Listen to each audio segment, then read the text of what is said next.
مفتی صاحب کے official channel مفتی طارق مسعود speeches کو سبسکرائب کریں۔ الحمد لله نحمده ونستعينه ونستغفره ونؤمن به ونتوكل عليه ونعوذ بالله من شرور أنفسنا ومن سيئات أعمالنا من يهده الله فلا مضل له ومن يضلله فلا هادي له ونشهد أن لا إله إلا الله وحده لا شريك له ونشهد أن سيدنا وحبيبنا وشفيعنا وسندنا محمدا عبده ورسوله صلى الله تعالى عليه وعلى آله وأصحابه وبارك وسلم تسليما كثيرا كثيرا أما بعد فأعوذ بالله من الشيطان الرجيم بسم الله الرحمن الرحيم وما آتاكم الرسول فخذوه وما نهاكم عنه فانتهوا وقال النبي صلى الله عليه وسلم من أحدث في أمرنا هذا ما ليس منه فهو رد۔ آپ نماز کے بعد ذرا ملاقات کریں، بڑے دنوں بعد نظر آ رہے ہیں اس لیے کہ قرآن مجید کی چند آیات اور نبی صلی اللہ علیہ وسلم کی ایک حدیث پڑھی ہے۔ اللہ تعالیٰ سے دعا ہے اللہ تعالیٰ سمجھنے کی، عمل کی توفیق عطا فرمائے، صحیح طرح سے بات کہنے کی، ہم سب کو سمجھنے کی اور پھر عمل کی اللہ توفیق عطا فرمائے۔ تھوڑی سی آواز اگر بڑھا دیں گے تو گلے پہ دباؤ کم ڈالنا پڑے گا۔ کچھ خطیب ہوتے ہیں بڑا پاورفل گلا ہوتا ہے تو بہت زور سے گلا پھاڑ کے بیان کرتے ہیں اور لوگوں کے کانوں کا بھی بڑا حوصلہ ہے کہ ان کو سنتے ہیں۔ ہم تو بھائی کمزور لوگ ہیں، ہم سے نہ چیخا جاتا ہے، ہماری تو ساری طاقت 4 شادیوں پہ لگ چکی ہے، چیخنے چلانے کی کوشش کرتے ہیں کہ نہ ہو، آرام سے بات ہو جائے۔ ویسے ابھی مزید 8 کی طاقت ہے لیکن اسلام نے پابندی لگائی ہے، کہیں آپ سمجھیں کہ مفتی صاحب ختم ہو گئے، اب ختم نہیں ہوئے، الحمدللہ دوبارہ سے شروع ہو سکتے ہیں، لیکن اسلام نے کیا کیا ہے، باؤنڈ کیا ہمیں کہ بس اسٹاپ۔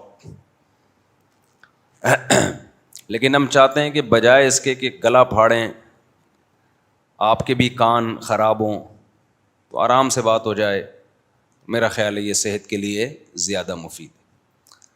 باقی بعض خطبہ اونچی آواز سے بیان کرتے ہیں اور اللہ نے ان کے بیان میں بڑا اثر بھی رکھا ہے، تو کسی کی نفی مقصود نہیں ہے۔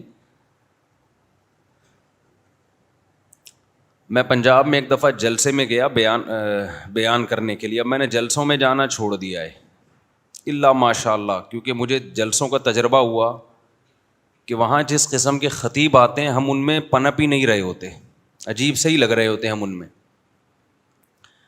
پچھلے سال ایک جلسے میں میرا بیان تھا تو میں جب اس بیان میں گیا ہوں، مجھ سے پہلے 2-3 خطیب آئے تو انہوں نے اتنی زور سے آواز لگائی ہے نا کسی بات پہ کہ میرے ساتھ بیٹھے ہوئے لوگ بھی ڈر گئے اور میں بھی تھوڑا سا ہل گیا تھا۔ میں سمجھا شاید کچھ دھماکہ ہو گیا یا کیا ہو گیا، خیر پھر مجھے بتایا کہ اسٹائل ہی پنجاب میں اسٹائل ہی یہی ہے، تو ظاہر ہے لسی وسی پیتے ہیں تو اسٹائل یہ ہے، ہم تو چائے پی کے بیٹھے ہوئے ہیں اور اس سے بھی بیزار ہیں، چائے چھوڑنے میں لگے ہوئے ہیں۔ آپ لوگ سے بھی دعا کی درخواست ہے، اس مصیبت سے جان چھوٹے کسی طریقے سے۔ کسی بھی چیز کی عادت پڑ جائے، لت پڑ جائے، وہ عذاب ہے، بس اس کو ویسے ہی چھوڑ دو، ڈاکٹروں سے تحقیق کی ضرورت ہی نہیں ہے۔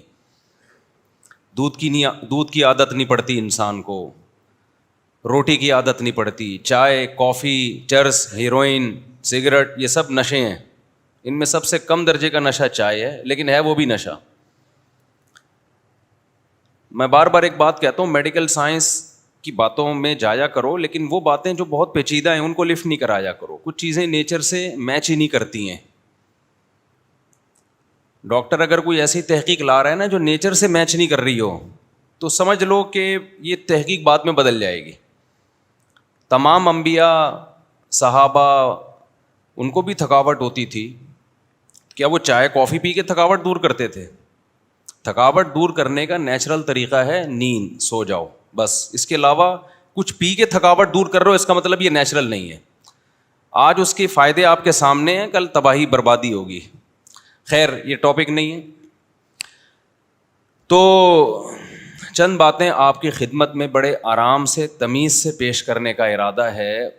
اللہ کرے کہ وہ ہم سب کی سمجھ میں آ جائیں. مقصد کسی فرقے پہ رد کرنا, کسی پہ طنز کرنا, کسی کا مذاق اڑانا نہیں ہے. چند باتیں ہیں جو آسانی سے سمجھ میں آ جائیں تو میرا خیال ہے ہم سب کا بہت فائدہ ہوگا. کیونکہ اس طرح کے موضوعات کو جب چھیڑو نا تو پھر ایک نئی جنگ چھڑ جاتی ہے یوٹیوب کی دنیا میں. میری حضرت اقدس حضرت مفتی تقی عثمانی صاحب سے مجھے زیارت کی اللہ نے موقع دیا چند دن پہلے. تو میں نے حضرت سے عرض کیا کہ حضرت یہ جو مختلف قسم کے باطل فرقے آج کل یوٹیوب پہ آئے ہوئے ہیں, ان کا جواب دو تو مصیبت, جواب نہ دو تو مصیبت. جواب دو تو یہ لوگ کیا کرتے ہیں کہ پھر اس جواب میں جو اصل جواب ہوتا ہے نا اس کو نہیں لیتے, ایک دو جملے کٹ کر کے جواب ریکارڈ کروا دیتے ہیں. یہ چیز ان کے یوٹیوب میں ان رہنے کا ذریعہ بنتی ہے. یعنی آپ ان کو جتنا چھیڑیں گے تو وہ جواب, پھر یہاں سے جواب, پھر وہاں سے جواب, پھر یہاں سے جواب, پھر وہاں سے جواب. تو ان کا تو کوئی کام ہی نہیں ہے اس کے علاوہ. اس سے انہیں موقع ملتا ہے یوٹیوب میں ان رہنے کا, گھسے رہنے کا. ان کو اگر آپ لفٹ کراتے ہیں, کیونکہ ہر چیز کا جواب جو ہے نا, کچھ چیزیں ایسی ہوتی ہیں جو آپ کو جب تک اس سطح کی نالج نہیں ہے تو وہ باتیں آپ کی سمجھ میں ہی نہیں آئیں گی. اس کے لیے ایک اسٹینڈرڈ کی نالج ہونی چاہیے, اس نالج کے بعد وہ باتیں آپ کی سمجھ میں آتی ہیں. مثال کے طور پر ایک آدمی کو امام بخاری کا ہی نہیں پتا ہو, جاہل ہو وہ اتنا بڑا, آپ نے کوئی حدیث پیش کی, وہ کہ میں بخاری کو مانتا ہی نہیں, اور امام بخاری کے بارے میں بعض علماء نے جرح کی ہے, ان پہ اعتراضات کیے ہیں, وہ اعتراضات کتابوں سے نکال کے دکھا دے.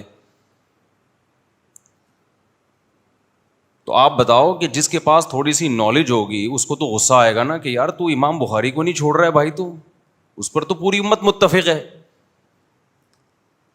ان پر. اب اگر چند لوگوں نے جرح کی ہے تو چند لوگوں کی جرح معتبر نہیں ہے, پوری امت کو دیکھا جائے گا نا, پوری امت کیا کر رہی ہے, کیا کہہ رہی ہے ان کے بارے میں, کیا کمنٹس ہے. دو چار لوگوں نے الٹا پلٹا کہہ دیا تو اس سے کیا ہوتا ہے, وہ تو ہر ایک کے بارے میں لوگ کہتے ہیں. اب یہ بات ایک عالم کی سمجھ میں آئے گی, یا جس کو امام بخاری کا مقام پتہ ہے اس کو سمجھ میں آئے گی. جس کو کچھ بھی علم کی زیرو ہے وہ, اس کو تو سمجھ میں ہی نہیں آئے گی یہ بات. اس کو پہلے ایک اصول سمجھانا پڑے گا کہ اتنی بڑی امت غلط نہیں ہو سکتی.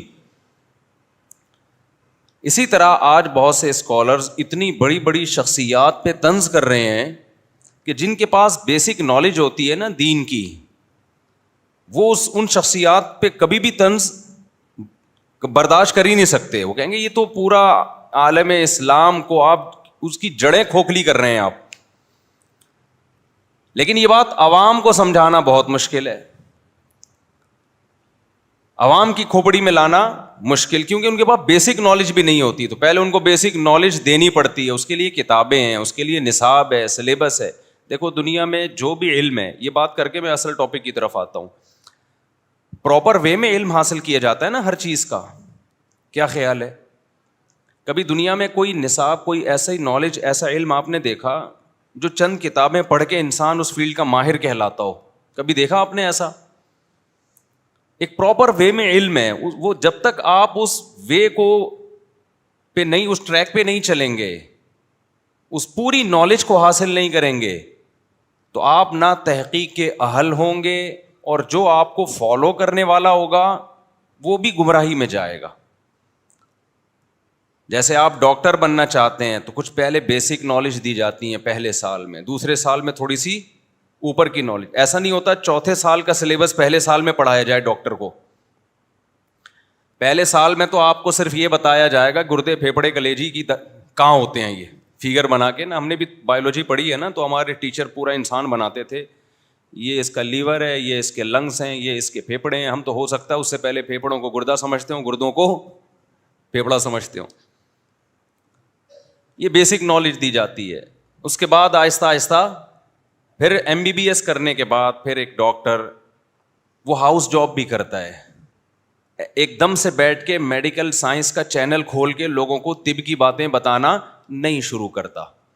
اس میں غلطی کا امکان ہوتا ہے کہ پریکٹیکل لائف ابھی تو تھیوری ہے اس کے پاس, عملی طور پہ تو کچھ بھی نہیں ہے.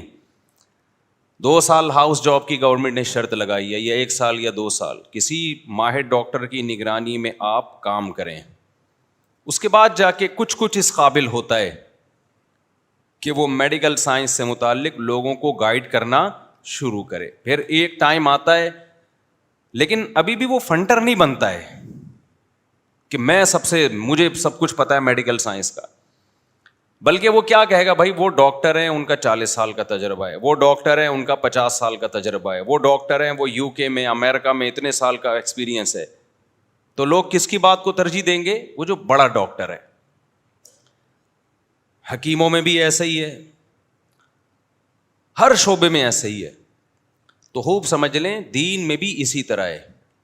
جب آپ علم دین حاصل کرنا چاہتے ہیں, لوگ کہتے ہیں نا یہ دین کے علم پہ کیا مولویوں کی اجارہ داری ہے. یہ ورڈ آج کل بہت چل رہا ہے, کیا یہ مولویوں کی اجارہ داری ہے کہ دین کا علم مولویوں سے ہی فتوے پوچھیں, مولویوں سے ہی مسئلے پوچھیں, علماء سے پوچھیں, تو کیا علماء کی اجارہ داری ہے؟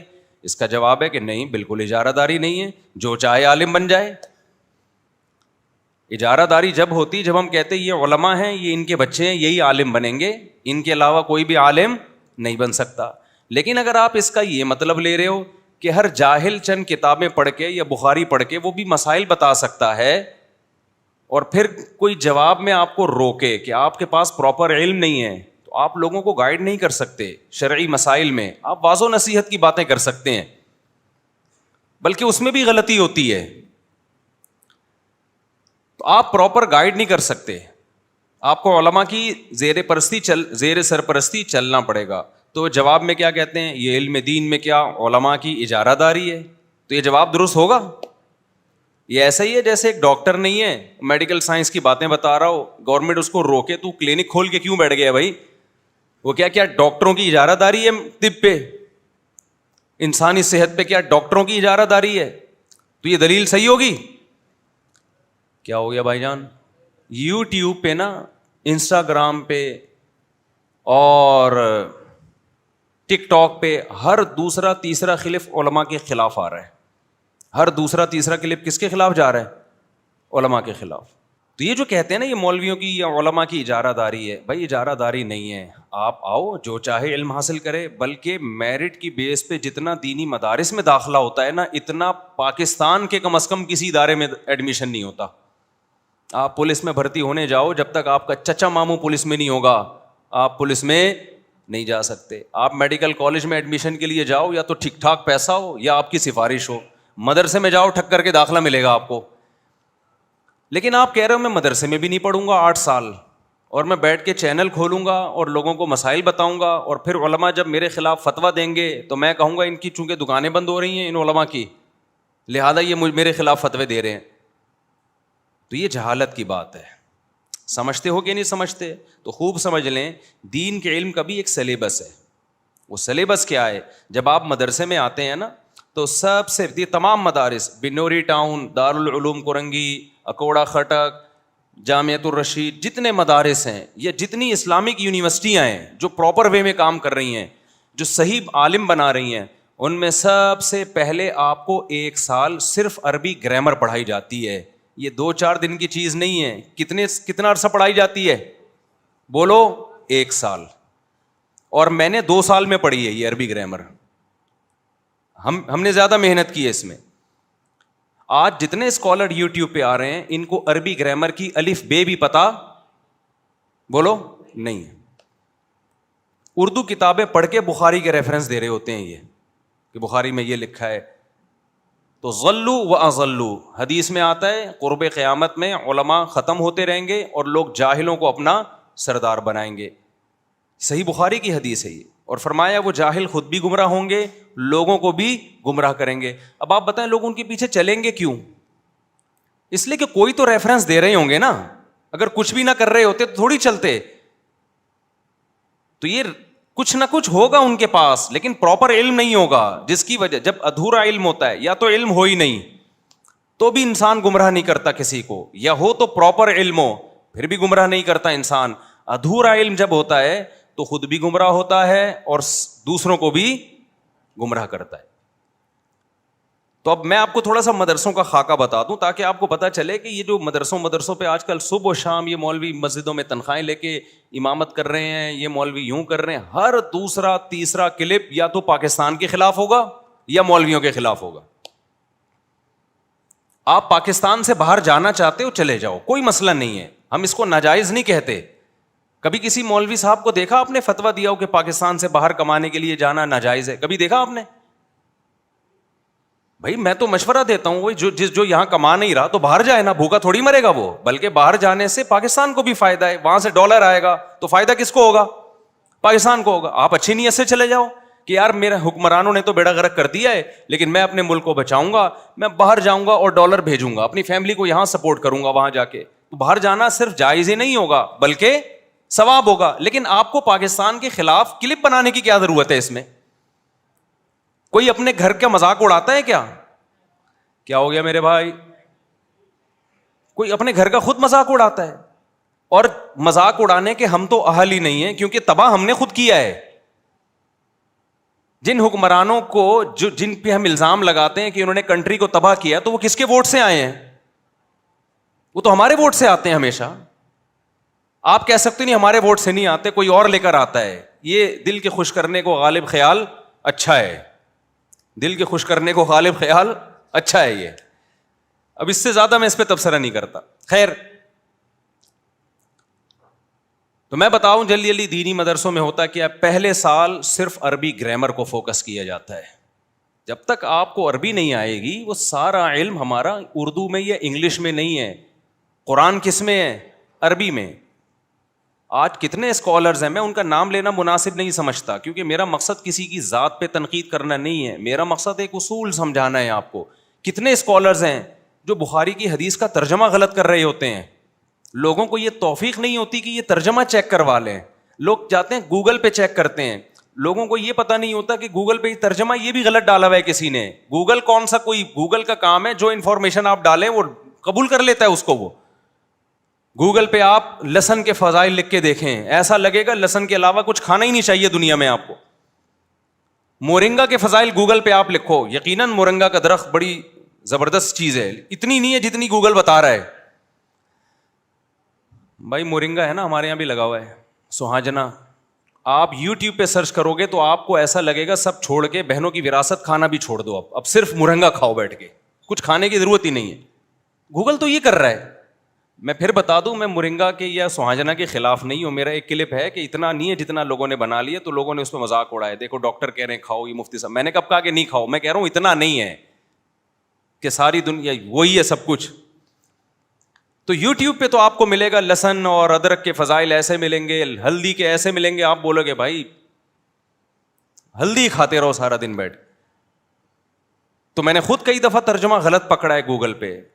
تو جیسے میڈیکل سائنس کی گوگل پہ نالج یا یوٹیوب پہ نالج صحیح بھی ہوتی ہے غلط بھی ہوتی ہے, صحیح نالج بھی ملتی ہے ہمیں. اسی طرح اسلام کی نالج یا ترجمے قرآن کے حدیثوں کے وہ کبھی صحیح بھی ہوتے ہیں اور کبھی غلط بھی. اب آپ کو پتہ کیسے چلے گا کہ صحیح ترجمہ ہے؟ ترجمہ کرنے والا کون ہے اس سے پتہ چلے گا. یہاں آپ کو تقلید کرنی پڑے گی. بھائی ترجمہ کرنے والا مستند عالم دین ہے اور اس کے تقوی پر علماء کو اعتماد ہے, ترجمہ مان لو گے آپ. جیسے آتھینٹک ویب سائٹ ہے میڈیکل سائنس کی تو آپ مان لو گے اس کی ریسرچ کو. مجھے ایک انجینئر ہیں, انہوں نے مجھے بتایا کہ سب سے زیادہ وائٹامن امرود میں ہوتا ہے, پھلوں میں. میں نے کہا میں نہیں مانوں گا بھائی جب تک کوئی تحقیق نہیں. تو انہوں نے بتایا کہ گوگل پہ سرچ کیا. میں نے کہا گوگل پھینکتا بھی ہے بعض دفعہ. پھر مجھے کئی انہوں نے ثبوت پیش کیے کہ آتھینٹک ویب سائٹ ہے یہ, اس کے کچھ ریفرنسز دیے انہوں نے. پھر میں نے اعتماد نہیں کیا کیونکہ مجھے یہ بھی نہیں پتا کہ آتھینٹک یہ کہہ رہے ہیں تو ہے بھی کہ نہیں ہے, ہمیں کیا پتا بھائی. پھر میں نے ڈاکٹروں سے رابطہ کیا تو ڈاکٹروں نے بتایا بالکل صحیح ہے. اتنی تو ہماری ساری میڈیکل سائنس میں یہ جو تحقیق ہے یہ اصل میں تقلید ہی ہو رہی ہے. عامی آدمی کا کسی مستند ماہر سے پوچھ لینا یہی تحقیق ہے اس کی, اور جو ایکسپرٹ ہوتا ہے وہ کسی کی تقلید نہیں کرتا, اس کی تحقیق یہ کہ خود ریسرچ کرے. اور عامی آدمی جس کے پاس وہ نالج نہیں ہے اس کا کسی مستند کی رائے پر اعتماد کر لینا جس کو تقلید کہا جاتا ہے یہی اس کی تحقیق بھی ہے. اور قرآن نے حکم دیا ہے فَاسْأَلُوا أَهْلَ الذِّكْرِ إِن كُنتُمْ لَا تَعْلَمُونَ. اللہ کہتے ہیں اہل علم سے پوچھو, اگر تمہارے پاس نالج نہیں ہے تو اہل علم سے پوچھ کے عمل کرو یا اس کو رد کر دو. عمل کیا جائے گا نا. تو اسی کو اتباع بھی اسی کو کہتے ہیں, تقلید بھی اسی کو کہتے ہیں. اندھی تقلید یہ ہے کہ آپ جاہلوں کے پیچھے لگ جاؤ جیسے کہ آج کل لوگ لگے ہوئے ہیں. اور تقلید علی وجہ البصیرہ, جس کا قرآن حکم دیتا ہے, جس کو اتباع سے تعبیر کیا قرآن نے, وہ یہ کہ کسی پڑھے لکھے کو فالو کرو. سمجھتے ہو بات کو کہ نہیں سمجھتے؟ میں جلدی اس لیے بول رہا ہوں تاکہ میرا اصل ٹاپک نہ رہ جائے. تو مدارس کا میں جلدی بتا دوں. پہلے سال کیا پڑھا جاتا ہے؟ عربی گرامر. اتنا کافی نہیں ہے عربی سیکھنے کے لیے, آپ کو کانفیڈنس نہیں ہو سکتا. اس کے بعد پڑھا جاتا ہے عربی ادب. عربی ادب کی کتابیں پڑھی جاتی ہیں. نفحۃ العرب ہے, مقامات حریریہ ہے. سب سے پہلے القراءۃ الراشدہ جو بہت آسان, کیونکہ عربی. پھر اس میں شاعری بھی پڑھی جاتی ہے. نبی صلی اللہ علیہ وسلم سے کے دور سے جو 40 سال پرانے شعراء ہیں جو بالکل خالص عربی میں شعر کہہ کر اشعار کہہ کے گئے ہیں, دیوان حماسہ ہے, وہ شاعری پڑھی جاتی ہے تاکہ اس دور کی عربی سے مناسبت پیدا ہو. آج کل کے عربی اخبار پڑھنے سے وہ والی عربی میں مہارت نہیں ہوتی جو پیغمبر کے دور میں تھی. ہمارا جو علم دین ہے وہ اس عربی میں ہے جو نبی کے دور میں بولی جا رہی تھی. تو اس دور میں جانے کے لیے آپ کو اس دور کے شاعروں کو پڑھنا پڑے گا, اور ان میں زیادہ تر غیر مسلم شاعروں کو پڑھا جاتا ہے. نہیں آئی میرا خیال ہے بات؟ ایک شعر سنا دیتا ہوں اسی دور کا پڑھا ہوا. قفا نبکی من ذکرا حبیبی و منزلی. امرؤ القیس ہے, نبی کے دور سے پہلے کا شاعر ہے, غیر مسلم تھا, اسی میں موت ہو گئی. جس کو مجنو کہا جاتا ہے نا, جس کو کیا کہا جاتا ہے؟ مجنو. یہ امرؤ القیس تھا. قفا نبکی من ذکرا حبیبی و منزلی بسقط اللوا بین الدخول فحوملی وانی غدات البین لما تحملوا لدا سمرات الحی ناقف حنظلی. آپ یہ اسکالر سے اس کے ایک لفظ کا ترجمہ پوچھ کے بتا دیں. جتنے آج کل یوٹیوب پہ اسکالرز آ رہے ہیں نا, ان سے کہیں شعر کے ایک لفظ کا ترجمہ بتا دو تم.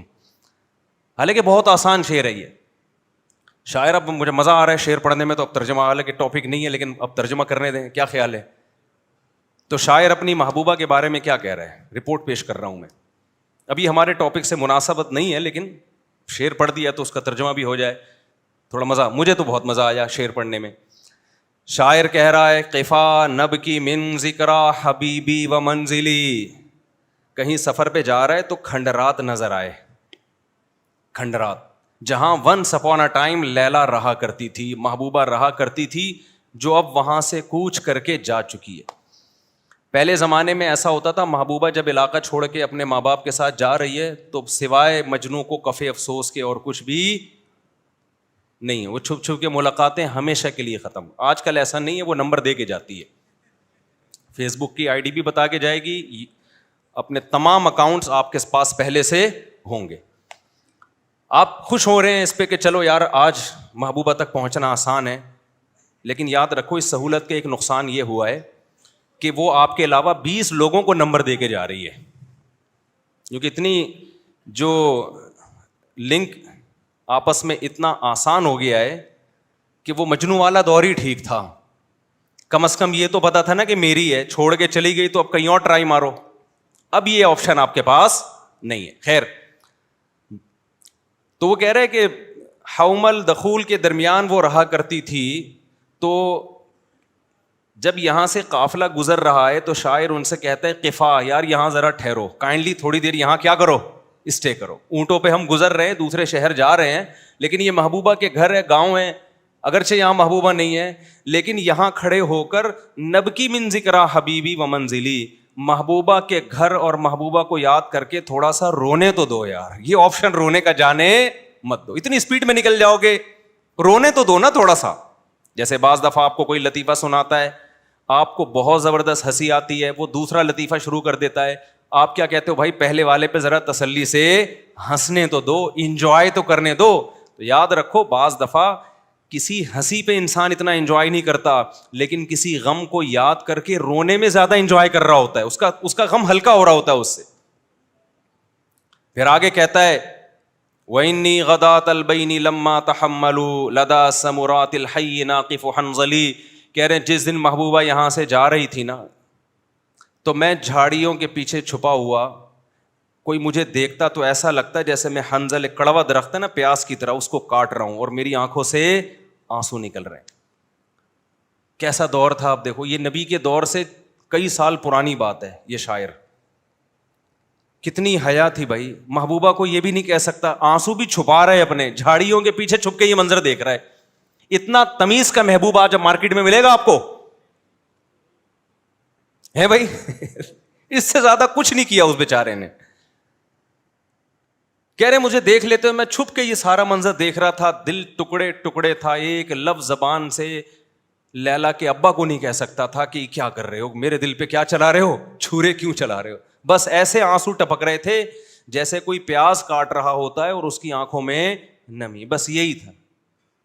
تو اب کہہ رہے یہ میرے دل پہ آرے چلے ہیں, یہاں سے لوگ چلے گئے, اب میں دوبارہ اس جگہ آ رہا ہوں تو یہاں کھڑے ہو کر کمبختو تھوڑا سا رونے تو دو, اتنی اسپیڈ میں کیوں ہو, اتنا تو بنتا ہے نا, تھوڑا سا رونا تو بنتا ہے. شادی نہیں ہوئی, ان کے بچے ہو گئے, ان کے بچے ہم کو ماموں کہہ گئے, یہ سب برداشت کر لیا ہم نے, تو تھوڑا سا رونے تو دو. خیر, تو عربی ادب پڑھایا جاتا ہے دینی مدارس میں, سمجھ رہے ہو کہ نہیں سمجھ رہے, تاکہ اس زمانے کی, تبھی آپ کو اکثر علماء آج عربی میں بیان کرنے والے نظر نہیں آئیں گے جدید عربی میں. اس پہ لوگ بدگمان ہوتے ہیں کہ ان کو عربی نہیں آتی.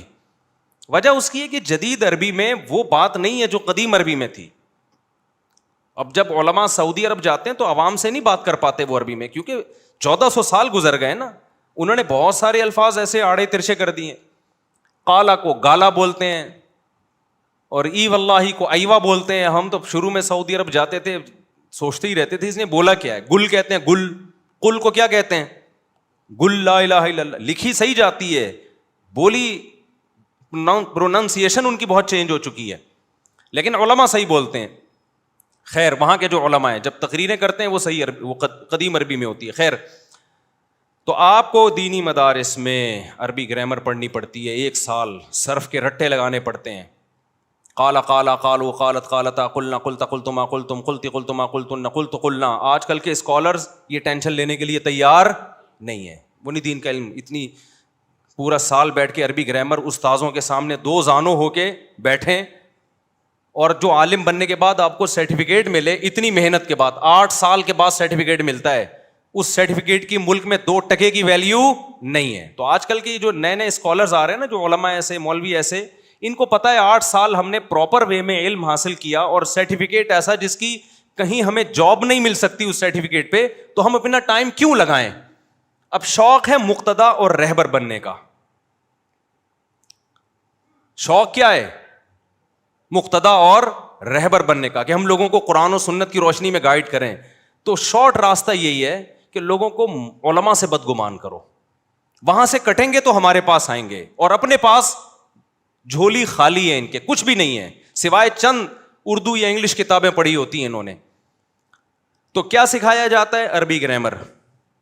اس کے بعد عربی بولو, عربی ادب کی بڑی مشکل کتابیں ہیں جو پڑھائی جاتی ہیں. عربی ادب کی شاعری ہے, متنبی آج سے تقریباً 1000 سال پہلے شاعر گزرا ہے.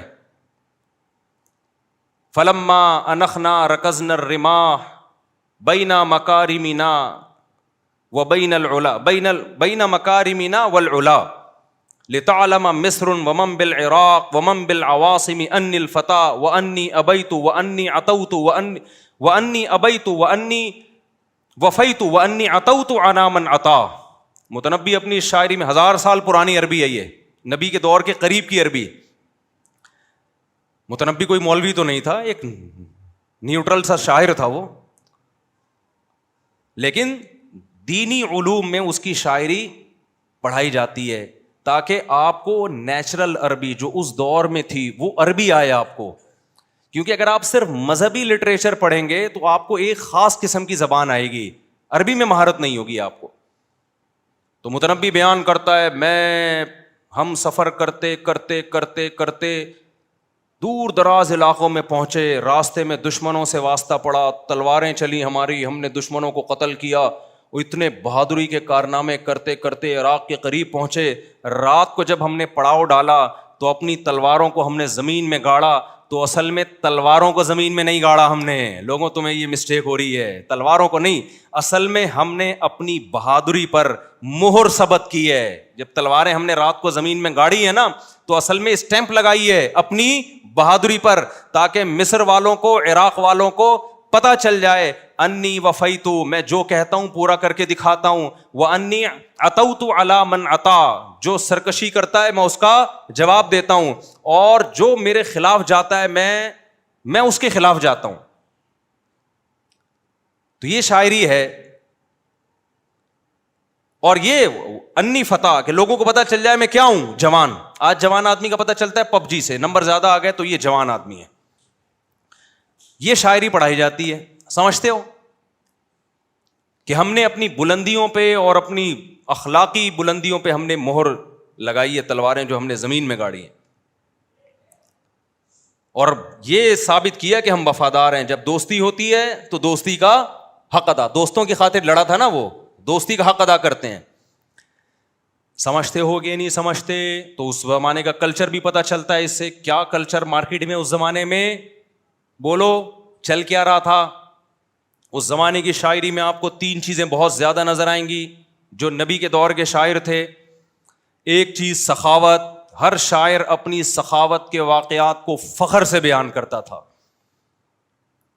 آج کنجوسی، پیسہ جمع کرنا کیا بن چکا ہے؟ فخر. ہر شاعر رشتہ داری جوڑنے کو فخر سے بیان کرتا تھا کہ میں نے اپنے بھائیوں کے لیے، بہنوں کے لیے، باپ کے لیے، ماں کے لیے، دوستوں کے لیے یہ قربانیاں دی ہیں. آج ابا کا باغی بنایا جا رہا ہے، اماں کا باغی. یہ اس زمانے کے کافر شاعروں کی بات کر رہا ہوں میں. ہر شاعر اپنی بہادری کے قصے بڑھ چڑھ کے بیان کرتا تھا. آج بزدلی، جان بچا کے پتلی گلی سے نکل لینا، اس کو کیا بتایا جا رہا ہے؟ اس پہ فخر کیا جا رہا ہے. خیر، تو عربی گرامر پڑھائی جاتی ہے، ٹھیک ہے، عربی ادب پڑھایا جاتا ہے. اس کے ساتھ ساتھ پھر احادیث پڑھائی جاتی ہیں. یہ جب عربی میں کچھ مہارت ہوتی ہے نا، پھر عربی گرامر کی پھر مشکل کتابیں شروع ہو جاتی ہیں. وہ کئی 3-4 سال تک وہ چلتی رہتی ہیں، لیکن اس کے ساتھ ساتھ دوسرے علوم شروع ہو جاتے ہیں، جن میں سب سے پہلے ہے تفسیر قرآن مجید کی. تفسیر میں کوئی ایک تفسیر نہیں ہے، ایک ایک آیت میں کتنے اقوال ہیں علماء کے، اس کی کیا کیا تفسیریں ہیں. اور اس وقت تک طلبہ میں اتنی مہارت پیدا ہو چکی ہوتی ہے کہ وہ آیت کو ترکیبی لحاظ سے، گرامر کے لحاظ سے حل کرتے ہیں کہ اس کا یہ مطلب بنتا بھی ہے کہ نہیں بنتا. یہ صلاحیت پیدا ہوتی ہے. تو ہر سال 10 پارے پڑھائے جاتے ہیں، ہر سال 3 سالوں میں جا کے قرآن کی تفسیر مکمل ہوتی ہے. سمجھتے ہو بات کو؟ اور کیا پڑھایا جاتا ہے؟ فقہ پڑھایا جاتا ہے. فقہ کا کیا مطلب ہے؟ قرآن حدیث سے یہ جو مسائل نکالے جا رہے ہیں نا، آج کے اسکالرز آپ نے دیکھا ہوگا، جب ان سے کوئی مسئلہ پوچھا جائے، جو عالم نہیں ہے ان کی بات کر رہا ہوں، تو جی حدیث میں آتا ہے، اس لہذا یہ جواب ہے اس کا. ایک سوال پیدا ہوتا ہے، جب یہ قرآن اور حدیث میں یہ مسئلہ بیان ہوا ہے تو آپ کیا پہلے آدمی ہیں جو یہ پیش کر رہے ہیں؟ کیا اس سے پہلے کسی نے پیش نہیں کیا؟ نہیں، یہی بات میرا خیال ہے. اسلام تو 1400 سال پہلے آ چکا ہے نا. تو بجائے اپنی تحقیق لانے کے، جو تحقیق 1400 سال سے چلی آ رہی ہے، جو ریٹن فارم میں آ چکی ہے، اور اسلامی حکومتیں اس پہ چلی ہیں، اس کو کیوں پیش نہیں کرتے آپ؟ میں سمجھا پا رہا ہوں اپنی بات؟ جب اسلامی حکومتیں دنیا میں گئی ہیں، آج مجھے بتاؤ، ریٹن فارم کے بغیر کوئی قانون جب تک ریٹن میں نہ ہو، کوئی عدالت چل سکتی ہے؟ ارے بولتے کیوں نہیں میرے بھائی؟ دیکھو مجھے ایک بات بتاؤ، پاکستان کا قانون ہے، کوئی بھی لا ہے، کوئی بھی جج کے پاس ایک کیس گیا، جج خود ہی اجتہاد کر رہا ہے بیٹھ کے.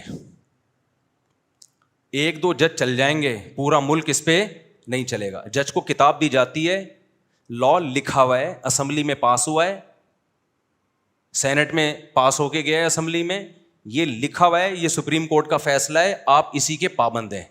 کیا خیال ہے، ایسا ہی ہے کہ نہیں؟ اب جج وہ کہے کہ میں اندھی تقلید نہیں کرتا، مجھے تو انصاف دینا ہے، مجھے لگتا ہے کہ یہ اس طرح سے انصاف ملے گا، اس پہ اتنا جرمانہ ڈالا جائے. تو گورنمنٹ ججوں کو کیا کہے گی؟ گورنمنٹ کہے گی آپ پہ ہم نہیں چھوڑ سکتے، یہ کام پہلے ہو چکا ہے.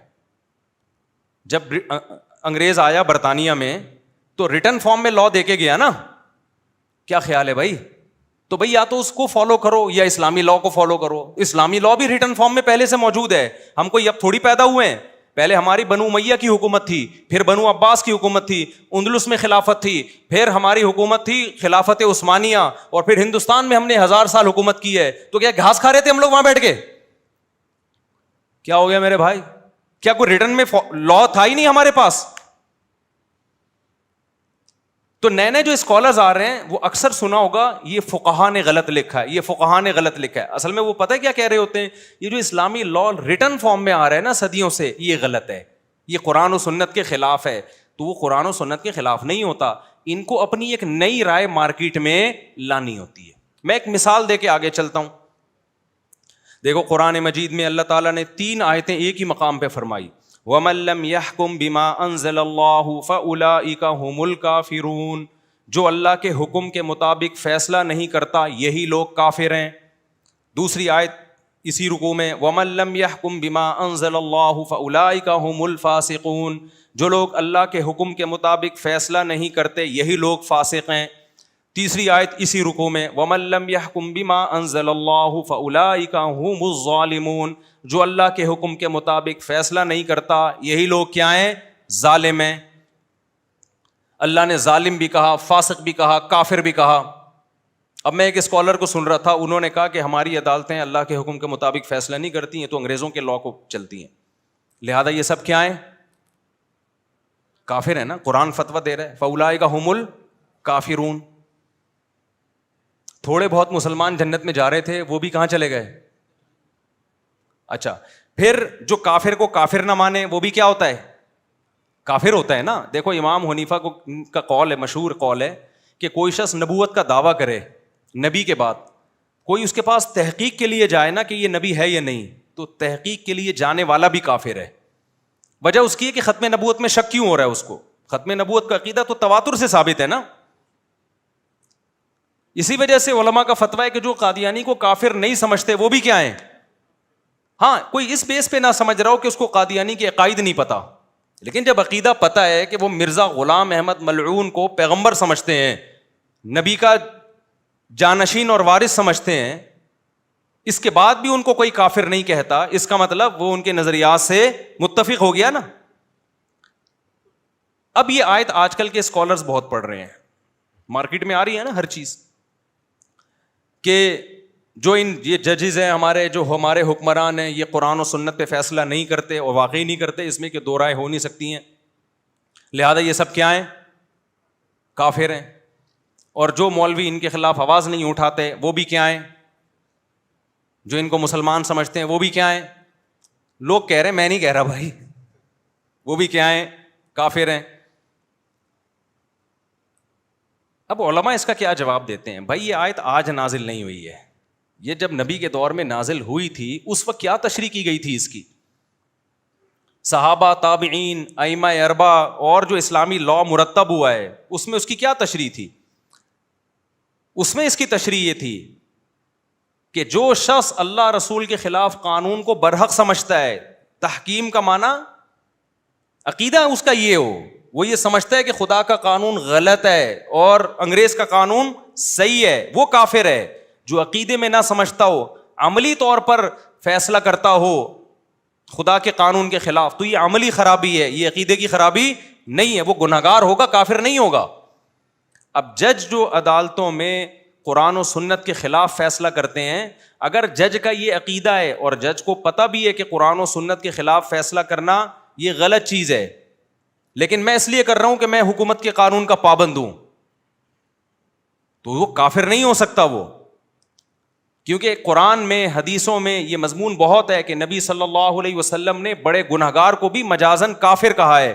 نبی صلی اللہ علیہ وسلم نے فرمایا, لا ایمان لمن لا عہد لہ, جو معاہدہ کر کے پورا نہیں کرتا اس میں سرے سے ایمان ہے ہی نہیں. تو مسلمان تو کتنے معاہدہ توڑ رہے ہیں, جس کا مطلب سارے کیا ہو گئے؟ بولتے کیوں نہیں میرے بھائی؟ کافر ہو گئے نا. پہلے ہی جنت میں شارٹیج چل رہی ہے جانے والوں کی, جو تھوڑے سے بچے تھے وہ بھی کیا کر دیا آپ نے؟ اسلام سے خارج کر دیے. لیکن جس نے پراپر وے میں فقہ پڑھا ہو, اسلامی قانون پڑھا ہو, پراپر وے میں حدیثیں پڑھی ہوں, تو اس پہ فقہا ڈسکشن کرتے ہیں کہ قرآن و سنت میں کفر کا لفظ دو قسم کے کفر میں استعمال ہوا ہے, ایک کفر اکبر اور ایک کفر اصغر. جیسے شرک کی دو قسمیں, شرک اکبر, شرک اصغر. ریا کرنا بھی شرک ہے, آپ کسی کو دکھانے کے لیے نماز پڑھ رہے ہو, یہ بھی شرک ہے, لیکن یہ وہ والا شرک نہیں ہے جس سے آپ کا نکاح ٹوٹ جائے, آپ ہمیشہ جہنم میں جلو. اس کو شرک اصغر کہتے ہیں. نبی صلی اللہ علیہ وسلم نے فرمایا من ترک الصلاۃ متعمدا فقد کفر, جس نے جان کے نماز چھوڑ دی وہ اس نے کفر کیا, وہ کافر ہو گیا. تو کیا مطلب, پھر تو جو ایک نماز چھوڑے گا جب وہ کافر ہوا تو اس کی بیوی کا نکاح بھی ختم ہو گیا کہ نہیں ہو گیا؟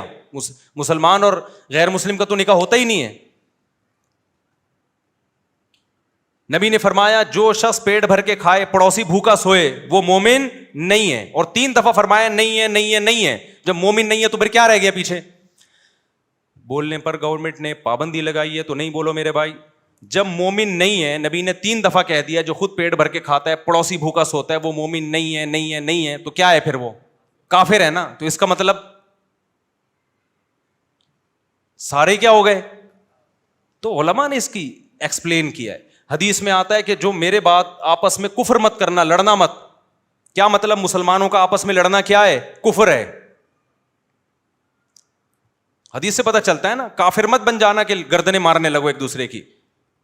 لیکن قرآن کیا کہتا ہے؟ وَإِن طَائِفَتَانِ مِنَ الْمُؤْمِنِينَ اقْتَتَلُوا, مومنین کی 2 جماعتیں آپس میں لڑ پڑیں تو ان میں صلح کرواؤ. دونوں جماعتیں لڑ کے ایک دوسرے کی گردنیں مار رہے ہیں, اور قرآن ان کو کیا کہہ رہا ہے؟ مومن کہہ رہا ہے کہ نہیں کہہ رہا؟ اس سے پتہ چلتا ہے کہ حدیث میں جو کافر کا لفظ آیا ہے وہ کفر دون کفرن ہے, چھوٹا کافر. وہ کافر جس سے انسان اسلام سے خارج ہو جاتا ہے, وہ والا کافر یہاں مراد نہیں ہے. تو پراپر وے میں جب علم حاصل ہوتا ہے تو کفر کے فتوے احتیاط سے لگتے ہیں.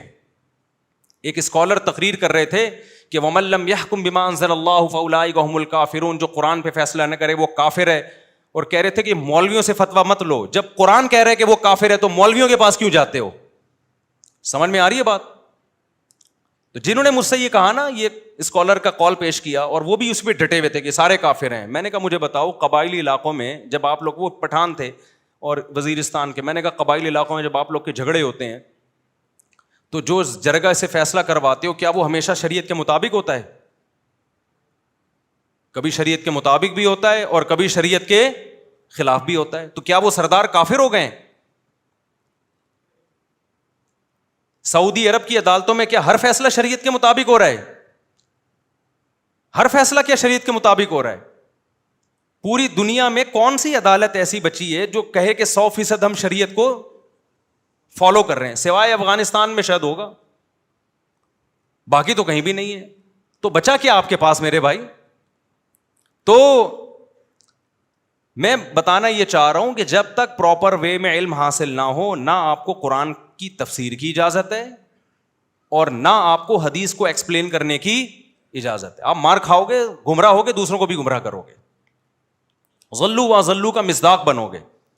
اور پھر یہ لوگ کہتے ہیں مولویوں کے چکروں میں مت پڑو. بار بار میں کہتا ہوں, یہ مولویوں کے چکروں سے نکالنے کا مقصد ہے اپنی مقلد بنانا. یہ جو بار بار ایک لفظ استعمال کیا جاتا ہے نا, علماء سے, علماء شخصیت پرستی کی دعوت نہیں دیتے. کسی عالم سے مسئلہ پوچھو گے وہ بتائے گا, دوسرے سے پوچھو گے وہ بھی وہی بتا رہا ہوگا, تیسرے سے پوچھو گے میجورٹی وہ بھی وہی بتا رہی ہوگی. وجہ کیا؟ وہ کتابوں میں دیکھتے ہیں, وہ کتابیں جو صدیوں سے چلی آ رہی ہیں. تو جلدی میں اسپیڈ بڑھا کے کوشش کر رہا ہوں کہ بات کو بہت اسپیڈ کے ساتھ ختم کروں. تو اب ایک بات خوب اچھی طرح سمجھو کہ یہ جو فقہ مرتب ہوا, اسلامی قانون جو علماء, محدثین, فقہا نے مرتب کیا, یہ اسلامی قانون کا حصہ بنا ہے, اسلامی عدالتوں میں ہمیشہ سے رائج رہا ہے. اس میں ایک ایک جزیہ موجود ہے. ہمارے سامنے ایک دفعہ مسئلہ آیا, مسئلہ کسی گاؤں میں شخص نے پوچھا. اس نے یہ پوچھا کہ میرا پہاڑ جس پہ میں نے فصلیں اگائی ہوئی تھیں وہ سرک کے کسی دوسرے کی زمین میں چلا گیا ہے, اور دوسرا دعویٰ کر رہا ہے چونکہ یہ پہاڑ پورا میرے زمین پہ آ گیا ہے لہذا یہ کس کا ہے؟ میرا ہے. آپ نے کبھی ایسا مسئلہ سنا؟ کبھی ہم تو حیران ہو گئے, بھائی جھوٹ بول رہا ہے, کیا کر رہی ہے؟ ایسا بھی ہوتا ہے کہ پہاڑ ادھر سے ادھر چلے جائیں. اب وہ پہاڑ واپس تو اپنی زمین پہ, زلزلہ آیا ہوگا یا کچھ ہوا ہوگا, اب ایسا تو ہو نہیں سکتا پہاڑ لے جائے. اب آپ کہاں سے جواب تلاش کریں گے اس کا؟ اگر اس کو مٹی پہ قیاس کرتے ہیں تو آپ کی مٹی اڑ کے دوسرے کی زمین میں چلی جائے تو وہ کس کی ہے؟ وہ دوسرے کی ہے نا. کبھی ایسا دیکھا آندھی آئی ہو اور آپ کی اتنی کلو مٹی اٹھ کے وہاں چلی گئی ہو, آپ کو 2 کلو مٹی تمہارے پاس آئی ہے, واپس کرو, وہ کہے گا یہ کچھ میری زمین ہے تو مٹی کس کی ہے؟ جہاں سے بھی اڑ کے آئی ہو میری ہے. تو پہاڑ بھی تو مٹی کا ہی تھا وہ. لیکن آپ حیران ہوں, ہم نے جب کتابوں میں تلاش کیا, صدیوں پرانی کتابوں میں, یہ جزیہ بھی ہمیں کتابوں میں مل گیا, کیونکہ یہ پہلے ہوا ہے عدالتوں میں, یہ کیس اسلامی عدالتوں میں آیا ہے کیس, اور اس وقت کے علماء مفتیان کرام نے تحقیق کر کے جواب لکھا ہے. اب جس نے پڑھا ہوا ہوگا وہ جواب دے گا, جس نے نہیں پڑھا ہوگا وہ پھینکے گا بیٹھ کے, وہ نئی تحقیق مارکیٹ میں لے کر آئے گا جو تحقیق پہلے ہو چکی ہے. سمجھتے ہو کہ نہیں سمجھتے ہو؟ تو عربی ادب پڑھا جاتا ہے, پھر فقہ کی کتابیں پڑھی جاتی ہیں, وہ کتابیں جو آج سے 1200 سال پہلے لکھی گئی ہیں. وضو کے احکام, زکوٰۃ کے احکام, روزے کے احکام, وراثت کے احکام, نکاح کے احکام, طلاق کے احکام, آج کی نہیں, کب لکھی گئی ہیں؟ 1200 سال پہلے, بلکہ 1300 سال پہلے. امام ابو حنیفہ کے شاگرد نے جو کتابیں لکھی ہیں نا, آج سے تقریباً 1250 جو اسلامی قانون انہوں نے مرتب کیا تھا. اور کمال کی بات ہے وہ کتابیں یورپ کی یونیورسٹیوں میں بھی پڑھائی گئی ہیں اسلامی قانون کو سمجھنے کے لیے, عدالتی قانون کو سمجھنے کے لیے, جس کے خلاف آج کل کے اسکالرز بہت بول رہے ہیں. پھر بخاری پڑھائی جاتی ہے, مسلم پڑھائی جاتی ہے, اسماء الرجال. پھر جب حدیث پڑھائی جاتی ہے تو سب سے پہلے اصول حدیث کہ حدیث صحیح کسے کہتے ہیں, ضعیف کسے کہتے ہیں, حسن کیا ہوتی ہے, حسن لعینہ کیا ہوتی ہے, حسن لغیرہ کیا ہوتی ہے, صحیح لغیرہ کیا ہوتی ہے, صحیح لعینہ کیا ہوتی ہے, یہ سب پڑھایا جاتا ہے. اسماء الرجال کیا ہوتا ہے, کس راوی کا کیا مقام ہے. آپ کو بہت سے ایسے راوی ملیں گے, بعض لوگوں نے کہا یہ کذاب تھے, دجال تھے, لیکن محدثین نے کہا ان کی جرح کا اعتبار نہیں ہے. لیکن جب کوئی یوٹیوبی اسکالر ہوگا نا, وہ آ کے کہہ دے گا فلاں نے اس کو ضعیف کہا ہے, بس آپ مان لو گے, آپ کے پاس اس کے علاوہ اور کوئی دلیل ہی نہیں ہے, کیونکہ آپ خود اس فیلڈ کے ماہر نہیں ہو. لیکن جو اصول حدیث کو جانتا ہوگا اسے پتا ہوگا کہ بھئی یہ قول معتبر نہیں ہے, کسی کا اس راوی کو ثقہ کہہ دینے کا کوئی اعتبار نہیں ہے, کسی کا اس کو ضعیف کہہ دینے کا کوئی اعتبار نہیں ہے. مرسل حدیث حجت ہوتی ہے کہ نہیں ہوتی؟ آج اتنے بڑے بڑے پھینکو ہیں.